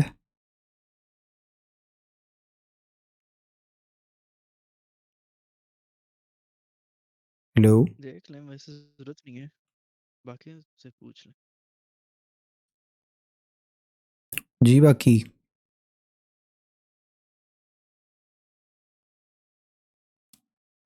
हेलो। जी जी। हाँ, हेयर पूरे करें आज स्कैल्प पे पूरे, कि ये कॉन्सेप्ट ठीक है, समझ गए हैं? मैं तो समझ गया हूँ वैसे। वैसे तो समझ आ गई है। देख लें। ठीक है, मैं इनकी यूवी बता दूं, शर्ट और पैंट की। हाँ जी, वो ज़्यादा बता दे, बाकी तो बाद में भी हो सकता है ये बाल उसके पूरे। ठीक है, अच्छा यूवी करनी बहुत आसान अच्छा है। वैसे वो शेडर कैसे डालेंगे? उसका शेडर वो स्वेटर किधर डाला हुआ है? ये वाला, जो उसमें उसमें फाइबर्स टाइप बने हुए हैं। यही ये बना नोट्स लेते के हैं। थ्रू किया है या टेक्सचर पे ये हमने जाके? उसी के थ्रू की है, नोट्स के थ्रू। अच्छा। और अच्छा, उससे तो फिर स्किन टेक्सचर भी बन जाता है ना? किसका टेक्सचर? स्किन टेक्सचर होते हैं वो नॉर्मल्स हाँ जो होते हैं, पोर्स हाँ, वगैरह। लेकिन ठीक है। इतने, जब आप स्टाइलाइज बना रहे हो ना करेक्टर, फिर पोर्स नहीं ऐड करते, वो बहुत एक अनकैनी वाइब्स आने लग जाती हैं इससे फिर। हम्म, ठीक ठीक। अच्छा, क्लोथ यूवी करना आसान तरीन है। आपने कपड़े की सिलाई देखी कहाँ कहाँ होती है? साइड्स पे बस। बाजू पे होती है इधर। और बाजू की साइड पे और हाँ, शर्ट की साइड्स पे। बिल्कुल वही जगह सेलेक्ट करके ना आपने, जहाँ सिलाई होती है, मार्क सीम कर देना। ठीक है, फिर सारा सेलेक्ट करके यू और अनरैप। इसमें सिमुलेशन भी तो डाल सकते हैं ना, क्लॉथ सिमुलेशन इसके ऊपर ही, किसके ऊपर? ये जो कपड़े पहने हुए हैं। बल्कि फ़ायदा नहीं होगा क्योंकि उसके लिए अंदर से भी पूरी बॉडी बनी होनी चाहिए।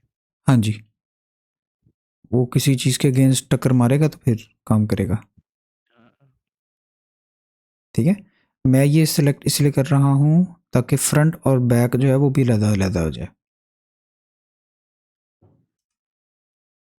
इधर नहीं चाहिए।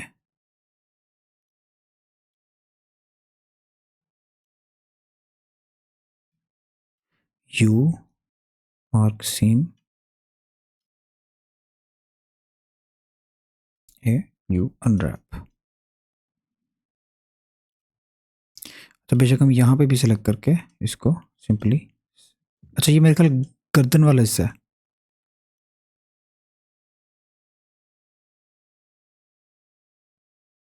ये गर्दन वाला हिस्सा है, तो गर्दन अलग कर देते हैं। Mark seam a you unwrap. ठीक है, ये बड़ी इजीली ठीक है। अलग हो गई चीज़ें। ये भी हम सेपरेट कर देते हैं पीछे वाली साइड पे। अच्छा, पीछे वाली साइड हम इसलिए सेलेक्ट कर रहे हैं क्योंकि इसने बालों में छिप जाना। तो सीम्स जब भी प्लेस करनी है ना, वो उस जगह पे प्लेस करते हैं जो कि सबसे लीस्ट विजिबल है। ए यू अनरैप। वैसे यूवी के बगैर भी तुम टेक्सचर इसके अंदर बना सकते हैं नोड्स के थ्रू। वो फिर आप एक्सपोर्ट कैसे करोगे? हम्म, क्योंकि ब्लेंडर के अंदर तो वो नोड्स प्रेजेंट हैं, लेकिन गेम इंजन्स के अंदर वो नोड प्रेजेंट नहीं है ना। सही सही। तो उसका तरीका ये होता है कि आप प्रोसीजरल टेक्सचर बना के ना, जो आपने यूवी की है, इसके ऊपर आपका टेक्सचर बेक हो जाता है। अच्छा, तो जिस मैं तरह अभी हमने जब लास्ट टाइम आई बनाई है वो जो ट्रांसपेरेंट मटेरियल डाला था तो उसका क्या सीन है? वो तो फिर गेम इंजन पे डिपेंड करता है ना कि वो शो करेगा या नहीं। हाँ जी, बिल्कुल। उनके पास अपना ट्रांसपेरेंट मटेरियल होगा ना कोई, तो वो यहाँ पे डेव असाइन कर देता है।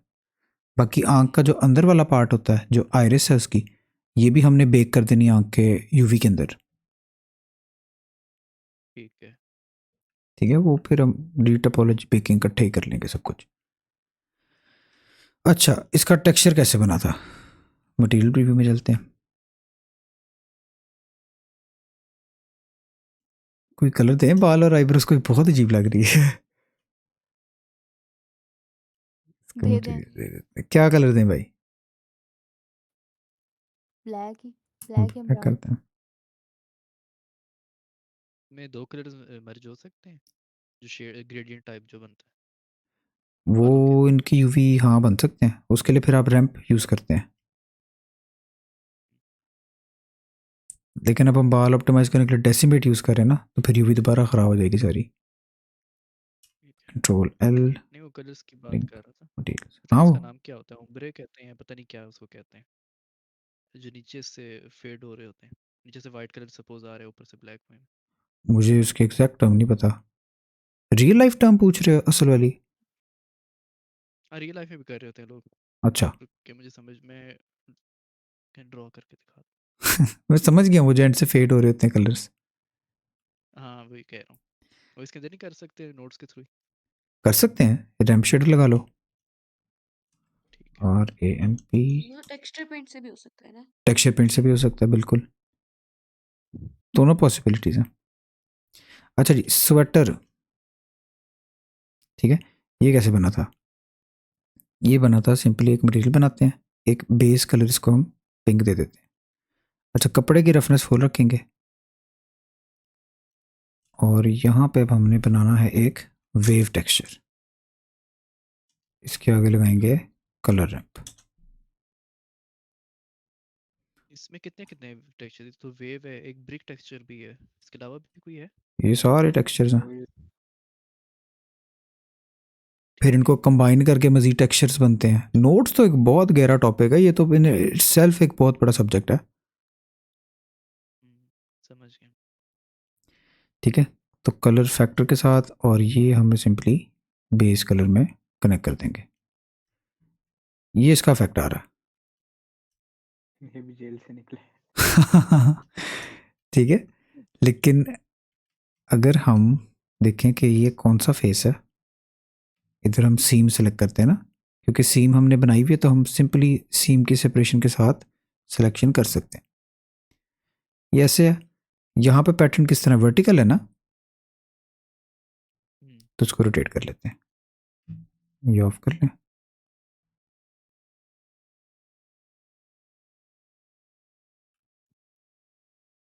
मैंने लास्ट टाइम कंट्रोल टी दबाया था लेकिन उससे कुछ हुआ ही नहीं, ये मैपिंग और टेक्सचर कोऑर्डिनेट शो पे नहीं हो रहे थे। आपने रेंगुलर नहीं एनेबल किया होगा। इधर एडिट प्रेफरेंसेस, यहाँ ये एनेबल करना पड़ेगा। ठीक है। ठीक है, ये एनेबल होगा तो फिर ये शॉर्टकट्स खुलते हैं। ठीक है, समझ गया। ठीक है, अब ये बैक वाला डिफरेंट है, तो इधर भी सेलेक्ट करते हैं, इसको भी रोटेट कर लेना।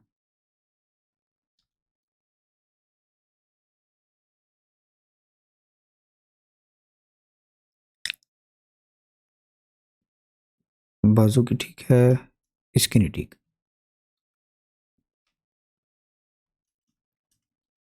इसको भी हम ऐसे 90 डिग्री रोटेट कर लेंगे। ठीक है, बाकी इस सीम से परेशान नहीं होना, क्योंकि रियल लाइफ में भी जो कपड़ा है ना वैसे ही होता है। जहाँ पे स्टिचिंग होती है ना, वहाँ पे पैटर्न ब्रेक होता ही होता है। ठीक है।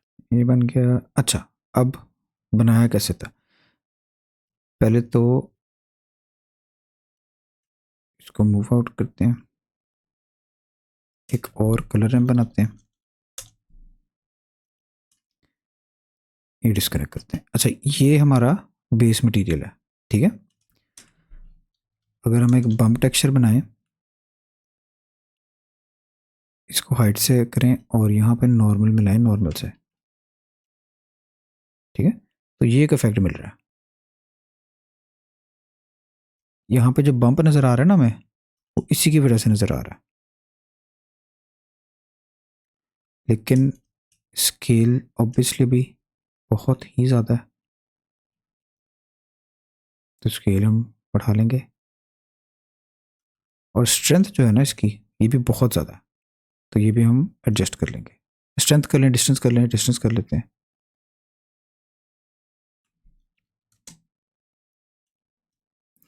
0.01, 0.001, 0.002,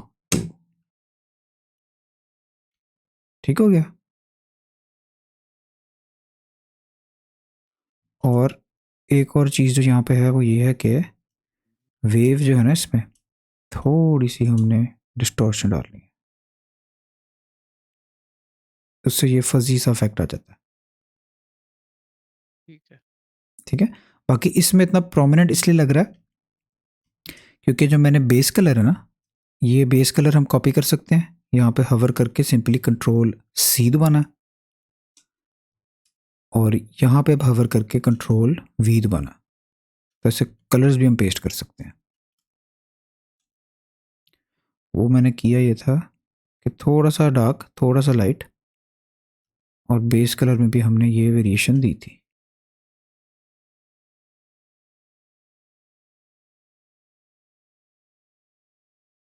ठीक है। बाकी अभी भी ये बम्प बहुत ज़्यादा है।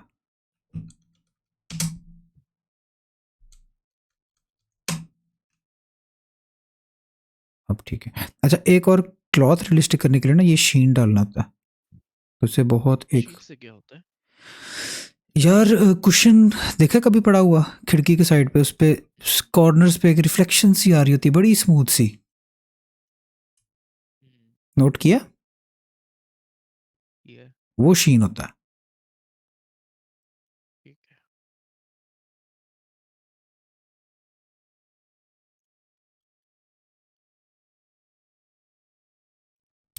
बाकी इसका ट्राउज़र है, कंबाइन नहीं है, ठीक है। मिरर अप्लाई कर लेते हैं, सब डिवीजन कैंसिल कर लेते हैं, ये बेक मैश हो गया। अच्छा, इसकी यूवी का भी वही तरीका है, हमने देखना है भाई कि पेंट की सिलाइयाँ कहाँ पे होती हैं, तो यहाँ होती है और यहाँ होती है, इधर भी होती है, तो उसको सेलेक्ट करके मार्क सीम सारा सेलेक्ट करके सिंपली अनरैप,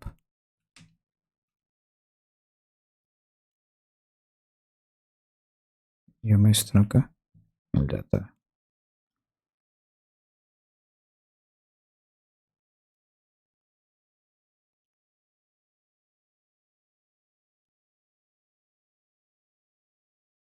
ठीक है, इसके बाद हम सिंपली इसको तो प्रोसीजरल अप्रोच से कर सकते हैं, या जिस तरह फातिमा ने कहा हम टेक्सचर पेंट भी कर सकते हैं, तो दोनों ऑप्शंस हैं। मैंने यहाँ पे जो किया था, किधर इसकी पेंट, ठीक है, इस पे ये चेकर्ड सा मटेरियल डाला था, तो भी बड़ा इजी है। उसके लिए हम ब्रिक टेक्सचर यूज़ करेंगे, कलर रैंप, और इसको कनेक्ट करते हैं, इसका आउटपुट देखते हैं कैसा आ रहा है। अच्छा, वो इसलिए आ रहा है क्योंकि हमने यूवी नहीं डाली, तो इसको यूवी से कनेक्ट करना है, ठीक है, और इम्प्रूव हो जाएगा। फिर चेकर्ड के लिए ना यहाँ पे जो ज़रूरी चीज़ है ऑफसेट, इसको ज़ीरो कर देना, और colour one colour two water, अच्छा कलर वन कलर टू हम सेम कर लेते हैं, हम कलर रैंप से आगे एडजस्ट कर लेंगे। तो इसको हम कलर देते हैं वही हमारी पैंट वाला, शर्ट वाला, और इसका कलर हम स्लाइटली ब्लूइश में कर देते हैं।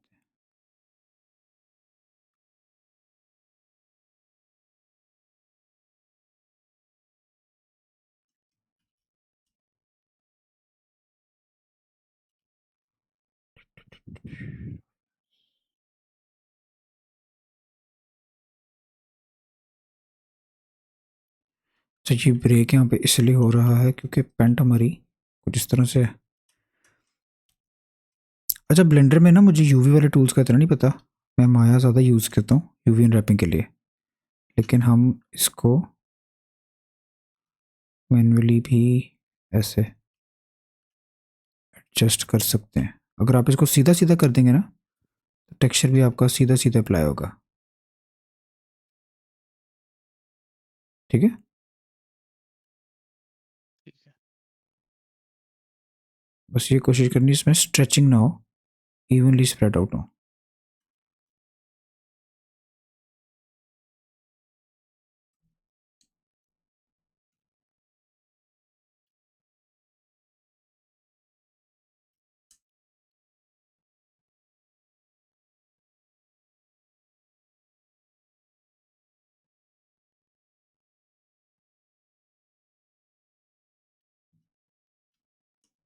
मेरे ख्याल एक इसके कुछ एड ऑन्स भी हैं जो एडजस्ट करते हैं चीज़ें, वो मैं चेक करके ना वो भी शेयर कर दूंगा आप लोगों के साथ। बहरहाल ऐसे सिंपली हम इनको यूवी कर लेते हैं। हाथ का मटेरियल सेम चेहरे वाला ही, कॉपी लिंक मटेरियल्स, बाकी इधर तो सीधा सीधा है।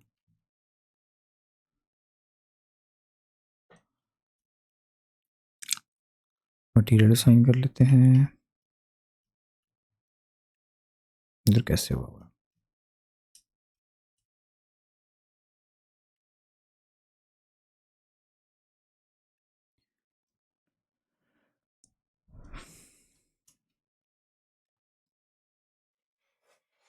दो हैं, ठीक है, एक वाइट है एक ब्लैक पिंक है।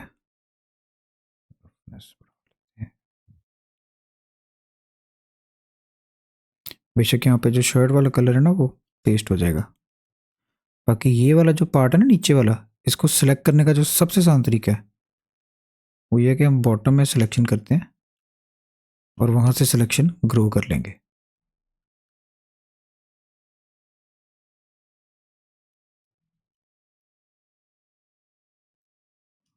तो सिंपली वाइट वाला मटेरियल भी असाइन कर देते हैं।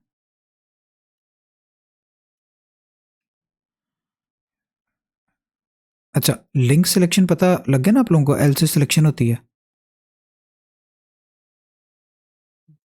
अगर आप सिंपली माउस हवर करके भी एल दबाएंगे ना तो वो सिलेक्शन में ऐड करी जाता है चीज़ें।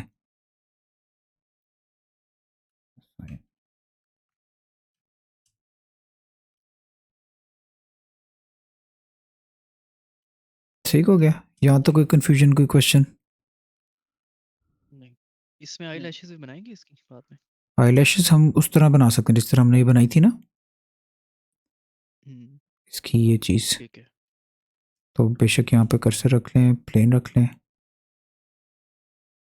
स्नैपिंग, समझ आ गई उसकी। हाँ उसी तरह एक्सट्रूड कर करके ना आईलैशेस भी बन जाएंगी। और किसी का कोई इसकी जिस क्वेश्चन? तरह मास्किंग की थी, हाँ जी, इसके अंदर जब लास्ट टाइम फेस कट करते मास्किंग की थी, मास्किंग जो मास्क हुआ वो एरिया को हम निकाल सकते हैं, निकाल सकते हैं, एक्सट्रैक्ट कर सकते हैं उसको। बिल्कुल निकाल सकते हैं। ठीक है। उसका क्या तरीका था? एम सिलेक्शन, और यहाँ मास्क में था श्रिंक एक्सपेंड मास्क एक्सट्रैक्ट, ये लो। ठीक है, तो इसमें हम सर की जो बेस है वैसे एक अंदर से बना के भी निकाल सकते हैं ना उसकी शेप एक, मतलब फिर उसके ऊपर हम स्टैंड्स लगा सकते हैं। हाँ, अगर आपने हेयर पार्टिकल वाले रूट पे जाना तो, हम्म, लेकिन वो एडवाइज्ड नहीं हाँ होगा। इसमें तो इसके ऊपर पेंट कर देंगे ना, वैसे तो इसके अंदर इसके सर की वो जो एरिया जहाँ पे बाल होंगे वो जो हम ब्लैक कर देंगे उसको। नहीं, आप ना भी करो कोई मसला नहीं, बालों ने वैसे ही कवर कर लेना। अगर आपने हेयर पार्टिकल्स नहीं, यूज़ करने ना और उसके लिए आप पूछना चाह रहे हो तो फिर इस तरह हम्म, एक्सट्रैक्ट करने के बाद आपने उसको डेसिमेट लाजमी कर लेना, अच्छा ठीक है। क्योंकि इतनी ज़्यादा डेंसिटी चाहिए नहीं बालों के लिए। वो हेयर पार्टिकल्स आप एडजस्ट कर सकते हो, उसने एक एरिया ही लेना होता है। ठीक हो गया? सही है। और जनाब किसी का क्वेश्चन, कोई कन्फ्यूजन? ये हेयर में चेक करता हूँ क्यों नहीं काम कर रहे थे रीमेश इसका, वो हम चेक कर लेंगे।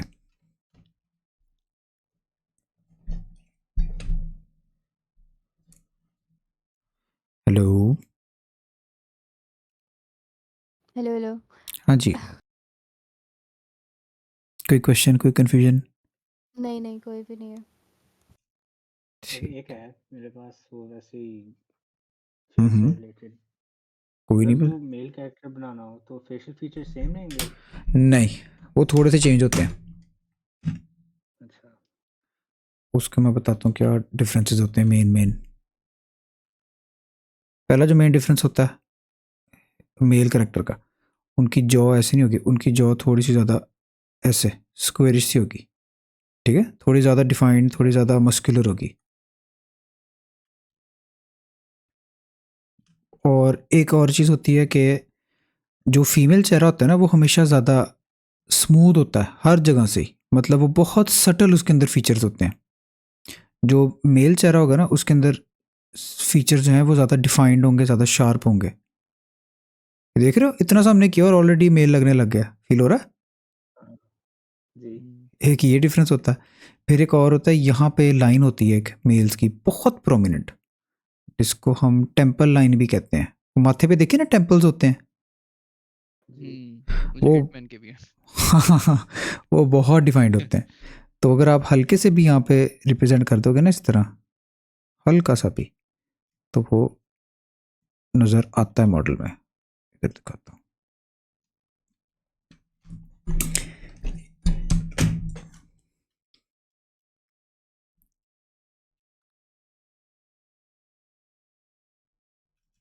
मेल का मेरे ख्याल से उसका नोज भी थोड़ा ज़्यादा इन्हेंस होता है, लड़कियों का बहुत छोटा सा होता है, बिल्कुल पतला। बिल्कुल बिल्कुल ऐसे ही है।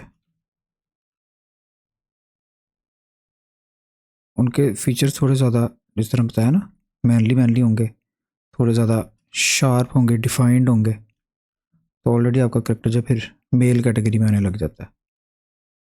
जिस तरह रोमन स्कल्पचर्स बनाते थे, जो मेल होते थे उनके। वो तो बहुत ही ज़्यादा मस्कुलर है ना। हाँ, नहीं वो नोज की बात करूँ, ज़्यादा डिफाइंड होती थी उसमें। बिल्कुल।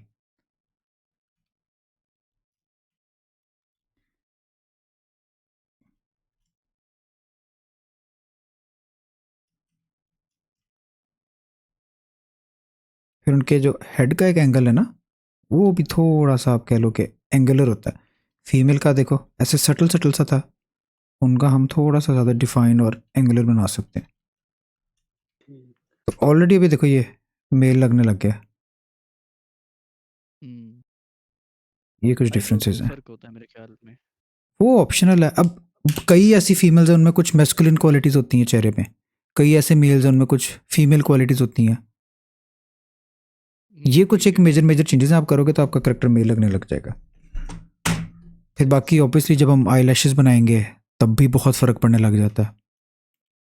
नहीं वो ज़्यादातर लड़के हैं, उनकी भी आईलैश इतनी बड़ी बड़ी होती हैं। ये भी है।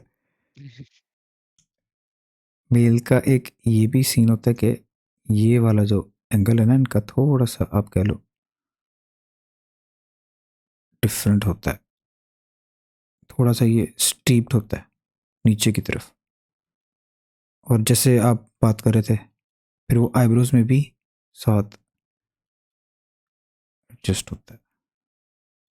बेसिकली शार्प आप होते हैं जो, वैसे। हाँ, जो आप यहाँ पे ऑर्बिट बनाओगे ना, आपकी आईब्रोज उन्हीं की शेप को फॉलो करती हैं ज़्यादा। ठीक है। तो अब ये मुंडा हो गया। ये वाली बेशक डिटेल रहने भी देना, कोई इशू नहीं है। ये तब काम आएगी ना जब आप फुल रियलिस्टिक कैरेक्टर बना रहे हाँ, हैं। तब आएगी ज़्यादा काम। अभी स्टाइलिश है तो बेशक इसको ओहो स्मूथ कर देंगे।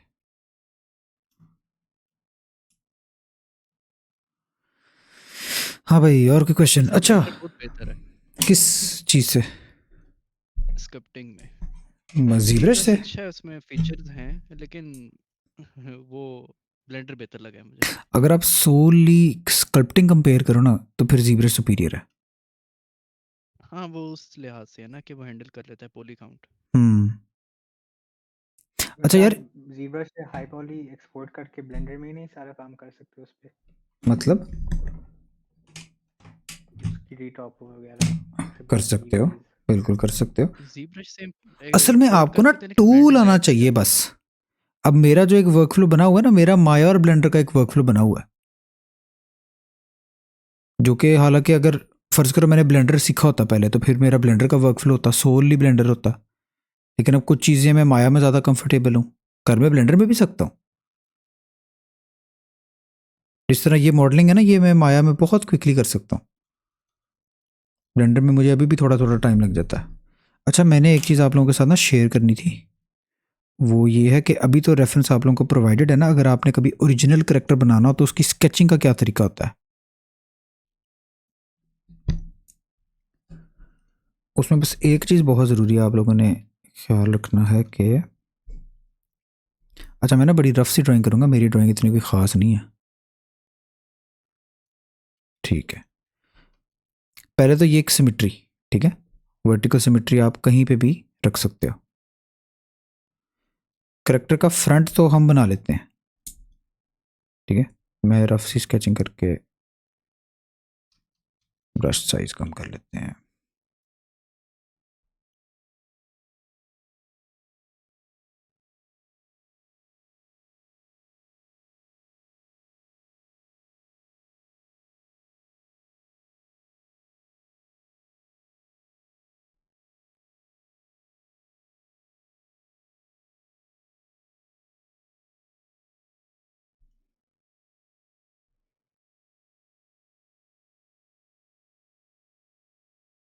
ठीक है, मैं बहुत रफ बना रहा हूँ।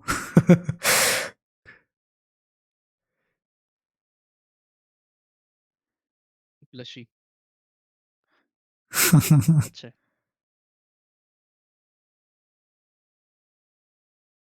अच्छा, एक चीज़ मैं आपको बताऊं कि ड्राइंग अच्छी होना लाजमी नहीं है, बस ये होता है, स्केचिंग का मकसद सिर्फ ये होता है कि आपके करेक्टर के जो प्रोपोर्शंस है ना, वो आप इजीली एडिट कर सकते हो,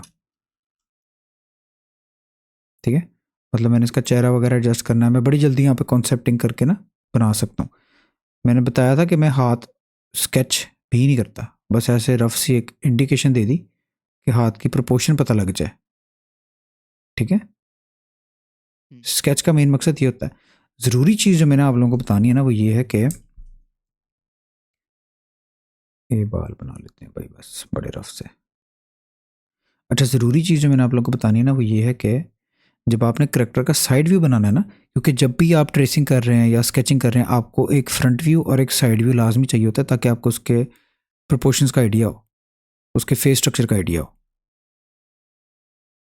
तो उसके ज़्यादातर लिए लोग जो अपने ओसिस बनाते हैं उसके लिए उसको कैरेक्टर शीट कहते हैं मेरे ख्याल में, बिल्कुल बिल्कुल जिसमें हर एंगल से दिखा रहे होते हैं। बिल्कुल ऐसे ही करेक्टर शीट कहते हैं।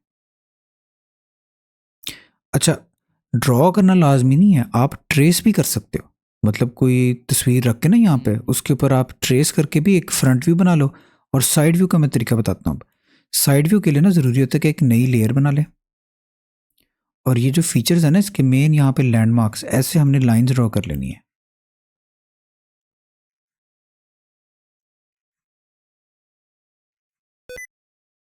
नहीं चाहिए भाई,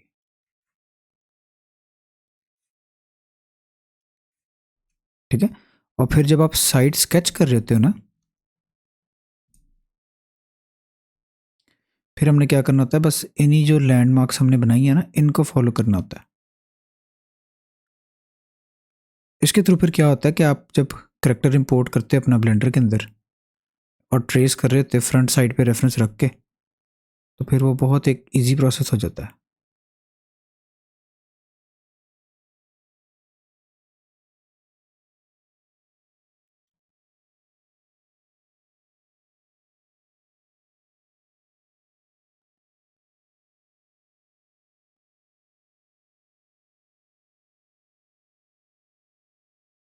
कहानी में वो बना लेते हैं।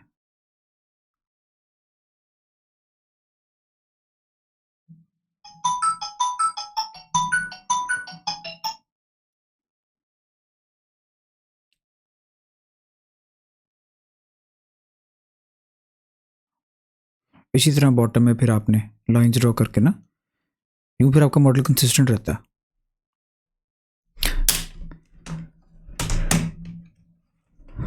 मेरे पास एक एग्जांपल होगी।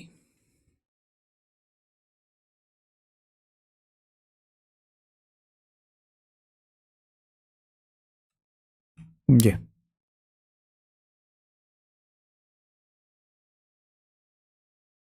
ठीक हो गया। Nice one. हाँ, ये उससे तो बहुत बेहतर है। तो ये उसी तरह लाइंस बना के हमने फिर सिंपली, आप जब इसको बना रहे होते हैं ना 3D के अंदर, तो फिर आप इसको कंपेयर कर सकते हो फ्रंट साइड पे रख के अपना रेफरेंस। आप इजीली उसके डिटेल्स है ना अलाइन कर सकते हो। ठीक है। ठीक हो गया। यहाँ पे फिर ख़त्म करें। नेक्स्ट लेसन में हम बस सिंपली इसका फेस रीटपो करेंगे। ओ हो ओ भाई, मेरी अंडू लिमिट तो नहीं ख़त्म होगी? अनऑफिशियली सेव की भी होगी ना? नहीं ना, मेरी अंडू लिमिट ख़त्म हो गई है। बैकअप था। नहीं, एक मिनट। बैकअप फाइल भी होती है। बैकअप फाइल पड़ी होगी, देख लेना। मुझे लगता है सेव है। नहीं, यहाँ तक पड़ी है। हो गया, आ गया। कोई बात नहीं, कोई बात नहीं। नहीं नहीं नहीं, वही ठीक है, हमने सेव ही नहीं किया था, बस ठीक है, बचत हो गई। चलो, बचत हो गई।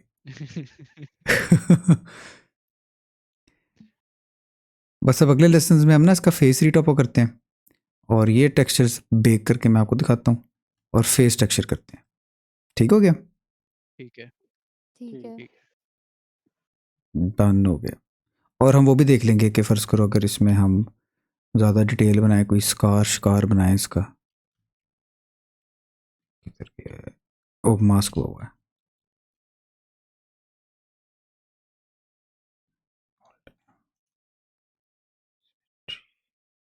ठीक है, क्यों नहीं बन रहा? वो लाइटनिंग की वजह से मेरे ख्याल में। हाँ, हो सकता है नज़र आ रहा है। हम ना इस तरह के कुछ डिटेल्स बना के ना वो भी नॉर्मल मैप में बेक करके चेक कर लेंगे कि वो कैसे होता है प्रोसीजर। ठीक हो ठीक गया? है। मैंने ये ज़ी ब्रश में ट्राई किया बेकिंग, उसके अंदर तो ऑटोमेटिकली कर देता है बेक। टेक्सचर बना के देता है। मतलब आप जो आपने नॉर्मल बनाया ना सारे, इन दी एंड वो जब यूवी बना वो ऑटोमेटिक यूवी बना देता है। उसके अंदर ये बेकिंग वगैरह खुद ही कर देता है वो। ऑटोमेटिक यूवी का सीन पता है क्या होता है? वो इस तरह की कुछ होती है, इसमें भी है। लेकिन वो मेरे ख्याल में इतनी सही नहीं होती। जो मैनुअल करो ज़्यादा बेहतर रहता है। ऑटो नहीं सही होती, ये ऑटो होती है। असल में ऑटो का ना इशू नहीं होता, वो इसलिए होता है क्योंकि जब आपने टेक्सचर पेंट करना होता है ना, इधर मैं इमेज बना के दिखाता हूँ, तो उसमें सीम्स का इशू नहीं होता। ठीक है। मिसाल के तौर पे अगर ये कलर हम वाइट करें, ठीक है। अच्छा यार, इधर क्यों नहीं आ रहा अनटाइटल्ड? अब ठीक, ये देख रहे हो, वो सीम्स की टेंशन ही नहीं है, उसने खुद ही पेंट करके ऊपर एडजस्ट करी जाना है। ये देख रहे हो? हम्म। तो ये मसला नहीं हाँ, होता ये उन चीज़ आ सॉफ्टवेयर्स रही है। में जहाँ पे आप डायरेक्ट मॉडल के ऊपर पेंट कर रहे हो ना, फिर उन सॉफ्टवेयर्स में इतना यूवी का कंसर्न नहीं होता। लेकिन जहाँ पे आपने यूवी करके फिर फोटोशॉप में टेक्सचर करना है, फिर वो मैनेज नहीं होता। ठीक है। एक वर्टेक्स पेंट भी होता है ना, वो भी दिखा दें। वर्टेक्स पेंट, ये वर्टेक्स पेंट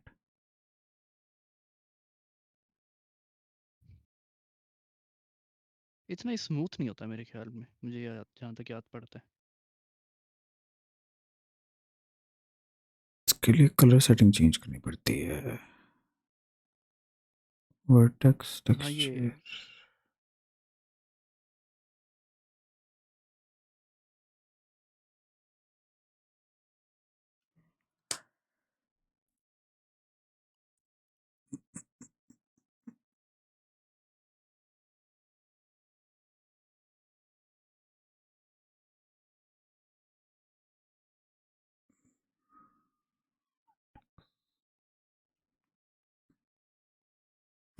ये वर्टेक्स पेंटिंग है।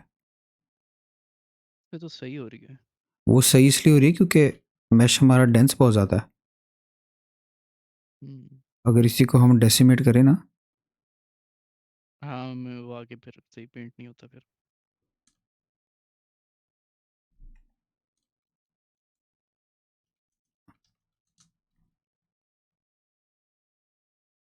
आप वो एडिट मोड में मॉडिफायर डाल रहे हैं। हो गया।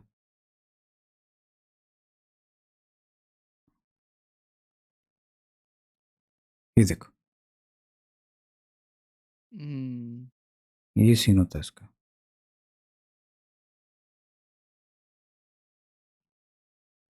ठीक है। वर्टेक्स पेंट के लिए तो डेंसिटी बहुत ज़्यादा चाहिए, बस यही इशू है। यूवी इसके अंदर ये इशू नहीं होता, ठीक है। क्योंकि यूवी में आप एक इमेज पेंट कर रहे होते हो, वो ऊपर आपको रियल टाइम में अप्लाई होकर दिखा रहा होता है। इसमें आपको वर्टेक्स की जितनी इन्फॉर्मेशन होगी उतना फिर आपकी पेंटिंग स्मूथ होगी।